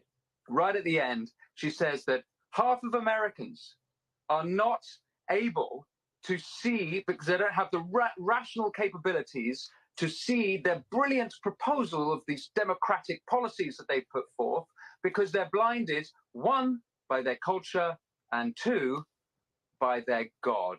I have not heard such disgusting language from a politician in a long time. Nor have I. And by the way, your response was so simple, so crisp, and then so eloquent. What kind of response have you had online? What have people said to you? Well, the funniest response is not the Bee. You wrote an article saying Pelosi gets called out by Mumford & Sons guitarist, and Elon Musk retweeted saying that reality is weirder and funnier than any fiction. Well, Elon, tell me about it. Right. My life is completely bizarre. But it's been a very positive. I think what I've seen online is a lot of people relating to the feeling that they're written off as deplorables, and this has been happening for a long time. A lot of pent-up anger and frustration by this. I'll also note something else. Whilst I was talking, and you can't see this in the footage, which you can find on my YouTube or on the Oxford Union YouTube, when I'm speaking, a couple of times, Madam Pelosi, she mouths at me, "Who are you? Who are you?" Which I will translate means, "Do you know who I am?" Now, fair enough, I'm a nobody. She's entitled to think that, but I thought that was rather arrogant. But the other thing that you cannot see, a little something for your audience, is at one point, I think when I'm reading out, I can't remember exactly, but she looks at me and she goes, "Why are you doing this?" She has not been confronted with any of these arguments, perhaps ever. She's sheltered. Well, we thank you for doing it, Winston Marshall, and thanks for joining us. We adopt you as a redneck hillbilly, bitterly clinging to your values and your Bible. Your God's and your gun. Winston Marshall, Great to see God you. bless Thanks. the rednecks and the hillbillies. Thanks for being with us. Winston, thank you. Well, thank you. Thank you. Thank you. God bless you too. Yeah. We played that the other day. We watched that. Yeah. He trashed, to me, he trashed Pelosi, but time for a 10-second laugh. 10-second laugh. Are you ready? Are you ready? Are you ready? Here we go. Ma'am, I wrote your citation for going. Writing me a ticket? Yes, ma'am. Do you know who my father is? Why? Didn't your mother tell you?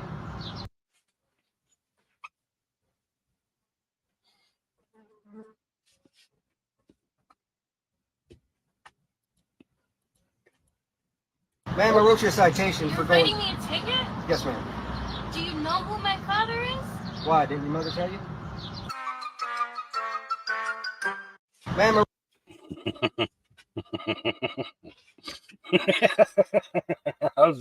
I was waiting for somebody to catch it. One more time. Here we go. Ma'am, I wrote your citation for going. Writing me a ticket? Yes, ma'am. Do you know who my father is? Why? Didn't your mother tell you?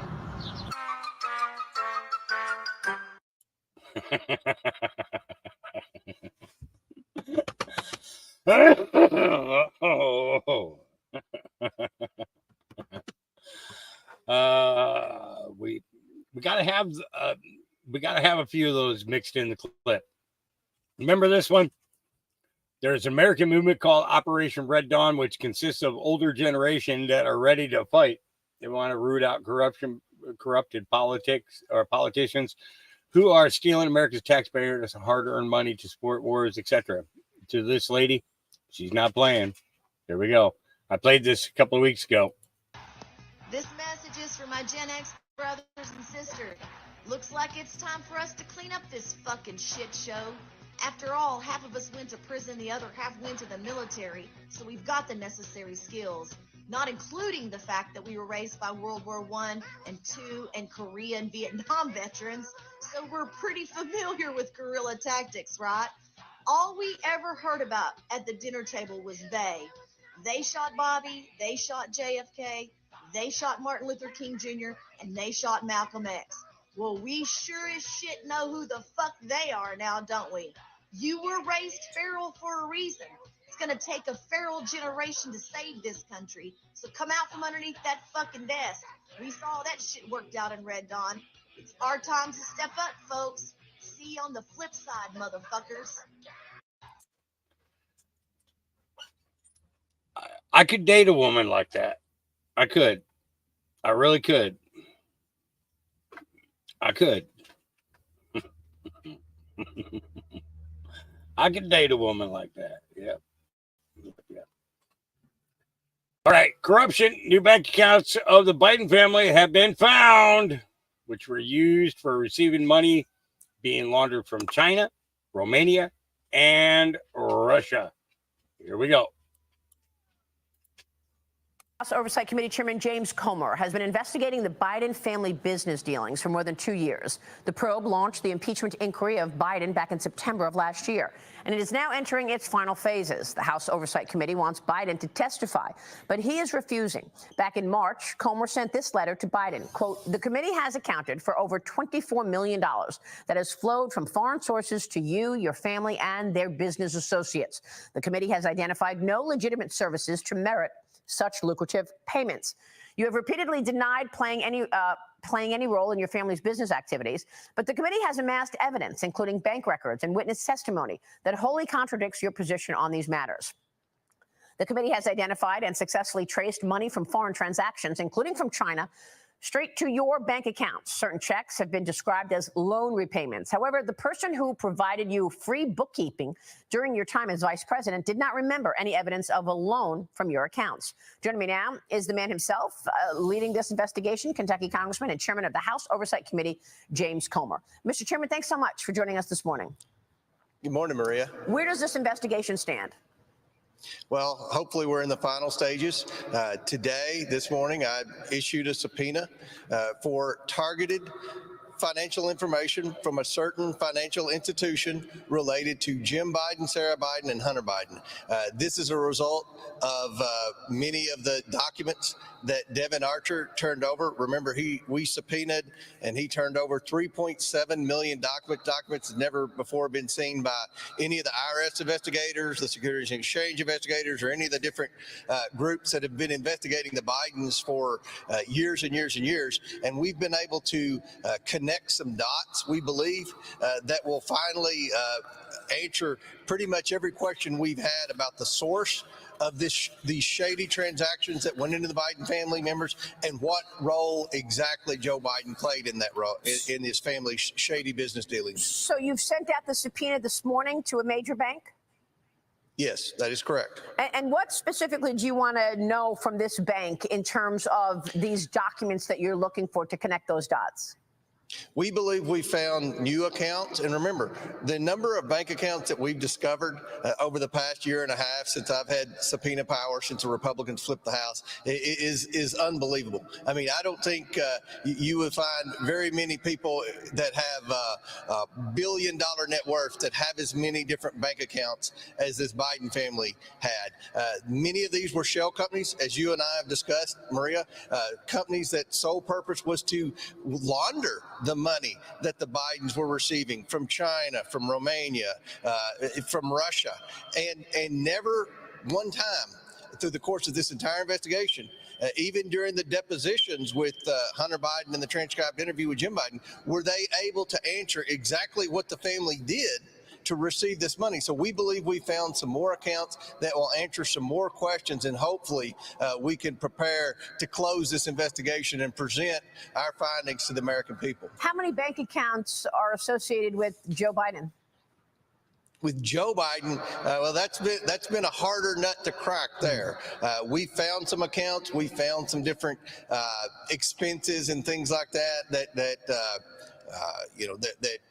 coincided with some of the Hunter Biden LLCs and shell companies and things like that. But at the end of the day, the Biden family were the ones that were taking the initial wires and laundering them through. We found two specific checks that went from the Biden family influence peddling to Joe Biden personally, one for $200,000 and one for $40,000. So we've identified $250,000 in direct payment that Joe Biden received from his family's shady influence peddling schemes. As far as the son and the brother and the daughter-in-law and sister-in-law and all that, you're talking about dozens of accounts, dozens of LLCs, and no answer yet as to what they did to receive this money. I mean, it's just, I think, Maria, the biggest public corruption scandal in our lifetimes. And the fact that so many in the mainstream media don't want to write about this. And remember, Tony Bobulinski testified at our last hearing that what the money was from China was a bribe from the government of China to the Biden family, that there was no legitimate business there. So I think we found a lot of information. Hopefully this subpoena will be some of the last bits of information that we have to be able to finalize this report and present it to the American people. I have the Tony Bobulinski transcript in front of me. It is really damning. But look, you've made a couple of comments this morning. You said money laundering, you said bribery, you said influence peddling. Obviously, Mr. Chairman, these are very, very serious charges, and the White House is denying it. How will you prove it? Yeah. Well, we're going to present the American people with a report, hopefully very soon. And there are going to be a lot of footnotes in this report. There's a lot of hard evidence, bank statements, emails, sworn testimony. And remember, Maria, I have given both the president and the president's son an opportunity to come in front of Congress and come in front of the House Oversight Committee and explain themselves. They know exactly what we want. And with respect to Joe Biden, I understand he probably wouldn't want to go in front of the House Oversight Committee. We sent him a letter with specific questions to give him an opportunity to answer these questions. He has refused to do so. Merrick Garland has obstructed our investigation time and time again. That's why later today, we plan, along with the House Judiciary Committee, to hold Merrick Garland in contempt of Congress. I mean, we're serious about trying to hold this administration and this family accountable for wrongdoing. Yeah, I've got the letter in front of me, and you ask questions like, have you met, spoken to, or otherwise interacted with Jonathan Lai of Bohai Industrial Fund or Bohai Harvest Rosemont? Have you met or spoken to or otherwise interacted with Yi Jianming of CEFC? I assume you know the answers to these questions. We know the answer because we've had interviews and depositions with many witnesses. So when you have witness testimony, when you have emails, when you have photographs that were found on the laptop, the evidence is overwhelming that Joe Biden was involved. And as 3 different Biden associates have testified, Joe Biden was a central figure in the Biden family influence peddling scheme. He knew full well what his family was doing, and some have even suggested that he was the closer, that he would go in when either Jim Biden or Hunter Biden had made their pitch as to why they needed to invest in the Biden brand, that Joe Biden would then appear, shake hands, have a conversation, have dinner, just so the people that were paying the Bidens would know Joe knew exactly what was going on. If you were paying the Biden family for the Biden brand, you were buying Joe Biden, and Joe Biden wanted to make sure all the shady people who sent the shady wire transfers through all the LLCs to the Biden family, they wanted to know that Joe Biden was front and center, and I think that the evidence will prove that. Again, very, very serious charges about the commander-in-chief, particularly now when we are in 2 wars around the world, and we're wondering if, in fact, we should be seeing different policy with regard to communist China. Have you heard back from the White House on any of this? Have you heard back from this? This letter was dated March 28, 2024. Have you heard back in any answer for any of this? No, we have not heard back from anything. In fact, the information that we've requested from the Department of Justice, from the National Archives, complete obstruction. Mr. Chairman, I want to ask you about the other investigation that is underway. You're investigating the White House's so-called push to boost voter registration. Earlier this week, Attorney General Merrick Garland said that his election threats task force has accelerated its work. And we know that Merrick Garland said that he vows to fight voter ID. Specifically, what are you investigating with regard to voters and this upcoming election? Well, one of the things we're doing is we're trying to follow the money, much like we've done in the Biden family investigation. We're trying to identify bank accounts that we can subpoena to see who's paying for many of these campus protests, voter registration drives, things to influence the election. We know that the White House, the Department of Justice, the FBI, they're doing everything they can to try to come up with some kind of Russian collusion. You know, Maria, they've been on that for a long time. But we know that there are millions and millions of Americans that have crossed our southern border illegally. We believe that one of the reasons for this is the Democrats hope to get many of these voters, in fact, in some of these swing states registered to vote in time to have an impact on the presidential race. So we're closely identifying the voter rolls in certain states. We're trying to follow the money to see who's paying for many of these political activities that would involve illegal voters. And we're going to do everything we can to ensure that we have a safe and fair election this fall. Well, I guess we'll see about that, won't we? Yeah. All right, moving on. Paul says, pro-Hamas rioters are getting planted by police in UC Irvine. So we've already seen MIT, and we've seen University of Washington. Well, here's UC Irvine.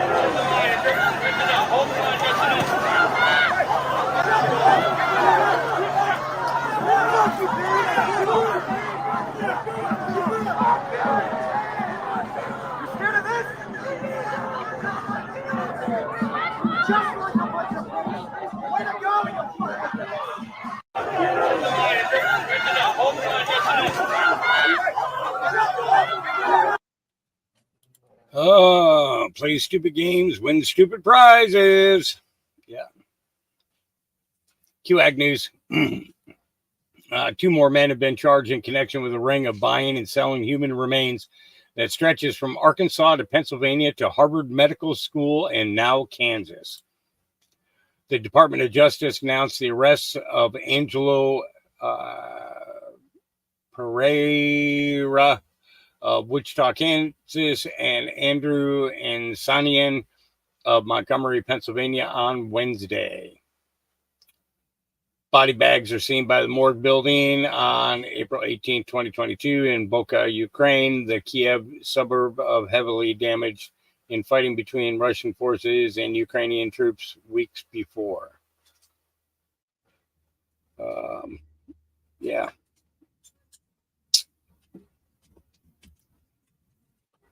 Trafficking of body parts. Yep. UN troops to be deployed across the U.S. as Pentagon prepares for civil unrest. Operation Peacekeeper unveiled. In a groundbreaking move, the Pentagon has announced a partnership with the United Nations to deploy UN troops across the United States in preparation for potential civil unrest. This decision marks a significant shift in the country's approach to managing domestic crises and has sparked a widespread debate among citizens and experts alike. The initiative, dubbed Operation Peacekeeper, aims to enhance the nation's ability to respond to large-scale civil disturbances by leveraging the expertise and resources of the United Nations. The UN troops hailing from various countries will work alongside local law enforcement agencies to ensure public safety and maintain order during periods of unrest. The announcement comes amid growing concerns about the potential for civil unrest in the United States. Recent years have seen an increase in social and political polarization, leading to numerous high-profile protests and clashes between opposing groups. In response, the Pentagon and the UN have recognized the need for more coordinated and proactive approach to managing these challenges. How about you just turn the fucking American people loose and let us take care of our own? These fucking guys. Sorry. Operation Peacekeeper will see UN troops deployed to major cities across the country with a particular focus on areas identified as potential hotspots for civil unrest. The troops will be trained in non-lethal crowd control techniques and will work closely with local law enforcement to ensure proportionate and measured response to any disturbances. While some have welcomed the initiative as a necessary step to safeguard public safety. Who is some? Who is some? While some have welcomed. I never fucking agreed to this. Did any of you agree to this? Did any of you talk with the Pentagon and say, hey, us as American citizens, we think that you should do this? Have you been informed or included in this conversation? Fuck no.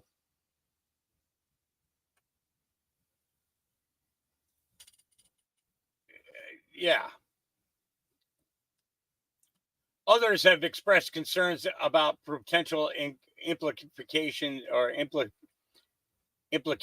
for American sovereignty and the role of international organizations in domestic affairs. Yeah, we got a major fucking problem with it.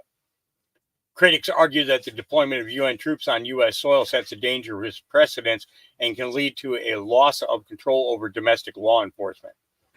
The Pentagon has sought to ally these concerns by emphasizing that the UN troops will operate under the command of local authorities and will only be deployed in support of existing law enforcement efforts. The initiative is also subject to strict oversight and accountability measures to prevent any abuses of power or violations of civil liberties.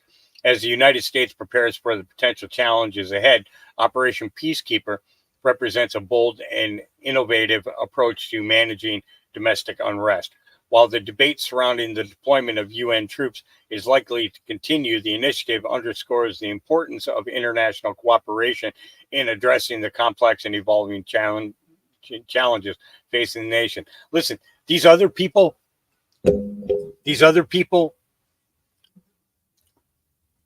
don't have shit to say about my country. These other countries don't have shit to say about my country. They got to worry about their own countries. And now you're letting it slip for people to basically get an idea that, oh boy, there's going to be UN troops floating around. We've known this was coming for years. You don't think that people have prepared for them? Think about it. Bring back the Terran airships. In my opinion, and a few others, this form of travel was all over the place. It wasn't just created in the 1800s, and the Hindenburg event was used as a scare tactic to make these airships look faulty, removing this free energy form of transportation technology out of our lives. Do you really think that they put a gas in these airships that would be so incredibly flammable and fly them over massive cities? Or does it make more sense that this Hindenburg event was a planned event to get rid of this free form of travel and wipe it from the history books? Here we have a photo of one of these airships sitting in between the two spires of the Old World building. You can see that they use these spires to electrically charge these airships, and this was common knowledge. And in the very next photo, it's leaving the port. We are not given the truth about our history. This isn't something that we are ever told about in our mainstream schooling system all over the world. Do you find that odd? Let's keep digging. We see that the US Army had this technology in the 1800s, as well as the Navy. Now, this is a photo from July of 1931, and we clearly have an airship charging at the top of this building. So we have a lot going on here, and this was within the last 100 years. An airship charging at the top of this tower. Did you think they only charged at the top of buildings? Of course not. They had charging docks in the middle of the water. Here we have a photo of the US Navy airship in 1924, charging from this boat. Now let's zoom in on this charging station to get a good look at what's going on here. Now this is a technology that we were never told about. This is hidden from our timeline, a clear proof that there is much more to the story than what we've been told, especially since this was not thousands of years ago, and shows how easily history can be rewritten. This technology should be common knowledge at this point. Here we have another angle in Rhode Island of the charging taking place. These airships were not powered by gas or simply helium. And if we switch angles here, we can actually see the charging tool that was used right at the top of this tower. They're clearly about to connect to the airship. So this, in my opinion, is clearly explaining what's going on at the top of these old world buildings. They were charging stations for the airships. They have the same features, and I guarantee you that they still turn on, since this was not that long ago. And I'm going to take this time right now to answer a lot of people's question. Will we ever find the truth? As we keep uncovering more and more documented evidence, we're going to find that the previous civilization was not that far in the past. And our current structures hold so much more technology than we ever truly understood. So in my opinion, yes, we are going to find the truth about all of this. We are uncovering the truth faster and faster. And this community gets bigger and bigger, with more and more people sharing their thoughts and knowledge. The mainstream history is becoming comedy hour at this point. So we can clearly see that these buildings all around the world may have had a second purpose, but they were without a doubt here to generate free energy, specifically for airships. And once you realize this, then we can go deeper and ask the question, was the previous civilization capable of using these buildings to power their flight that were so much more powerful, so much faster, and so much more incredible than an airship? I believe that they fully understood this technology. They were the ones that constructed it. They had this technology and were able to travel through the air so much faster than we can today while using the Earth's natural energy. These buildings are technology. They are able to extract the energy and are able to turn it into a fuel. If you're looking for a why, a motive to suppress this technology, well, it would 100% benefit a civilization, us. It's free. There is zero benefit to free transportation, free energy. Do we need to go further for the why? So when you go around your town now and see the top of these buildings, we can all understand how popular this form of transportation really was. It was everywhere.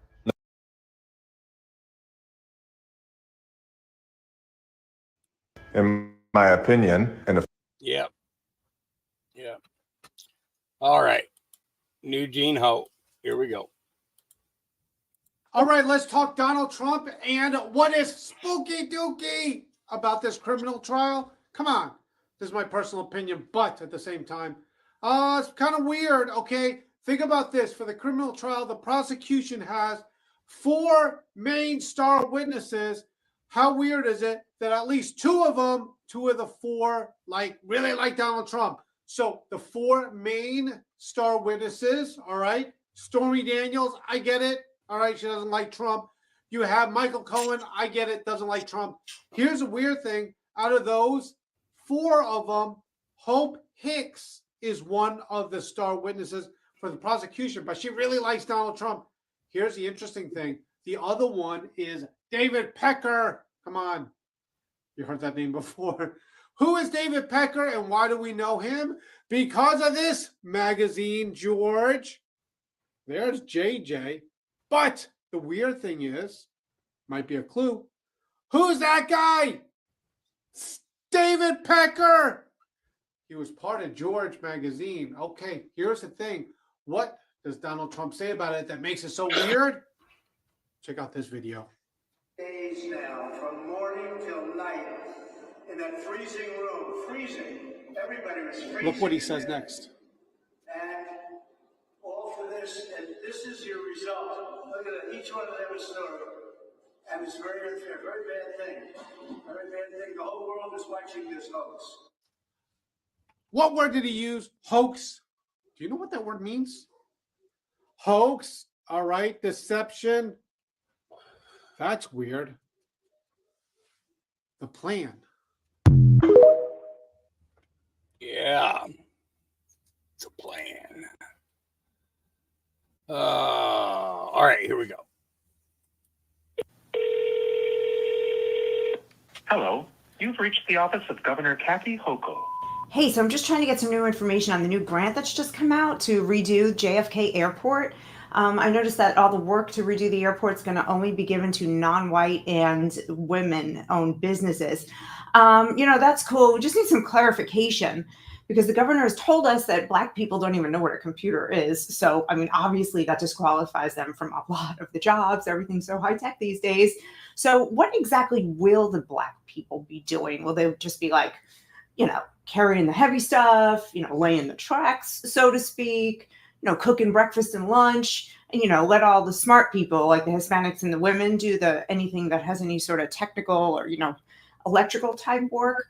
And the reason I'm asking is, I'm going to be helping some Black friends apply for jobs and just the more information, the better. The irony is that the application is online. So, that's going to be a little weird for them, but that's why I'm helping them because they don't know how to use a computer.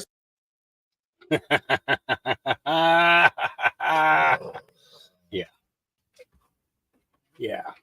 Horseface has a moment of clarity. Uh-oh. So the jury's not going to hear this, so don't worry. How would, based on, you would never be accepted as a juror. You have too much bias. No offense, what you experience with the defendant. But do you think that they are proving this case without a reasonable doubt? Have they cleared the burden for you? For me, even with my strong feelings about Donald Trump, my knowledge of how he behaves, I couldn't today convict beyond a reasonable doubt. Michael Cohen is just such a problematic figure. And in this own cross, I was just waiting to see somebody who was above board, didn't step in it, didn't lie, didn't end up getting kind of hostile and pushing back in some of these challenges. And it's hard for me to believe him when he's misrepresenting something as fundamental as having wanted a job in the White House. So the jury having wanted a job in the White House, he got turned down. So what happens? Here's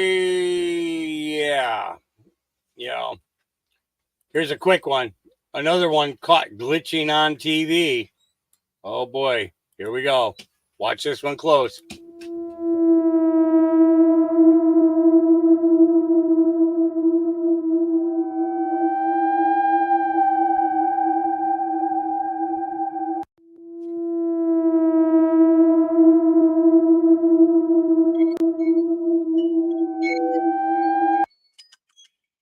Yeah, that's a little weird. Oh, all right, guys.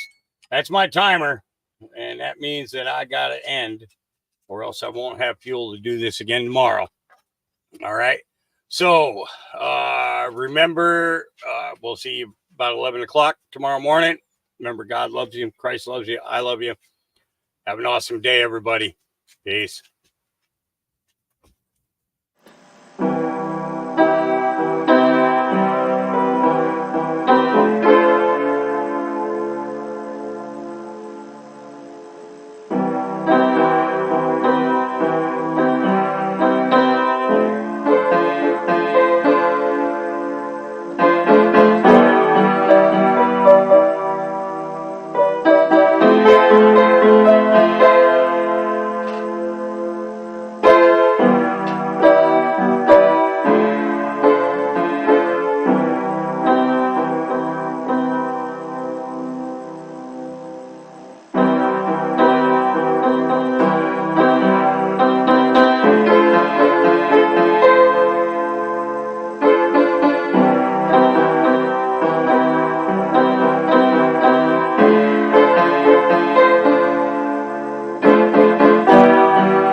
Bye.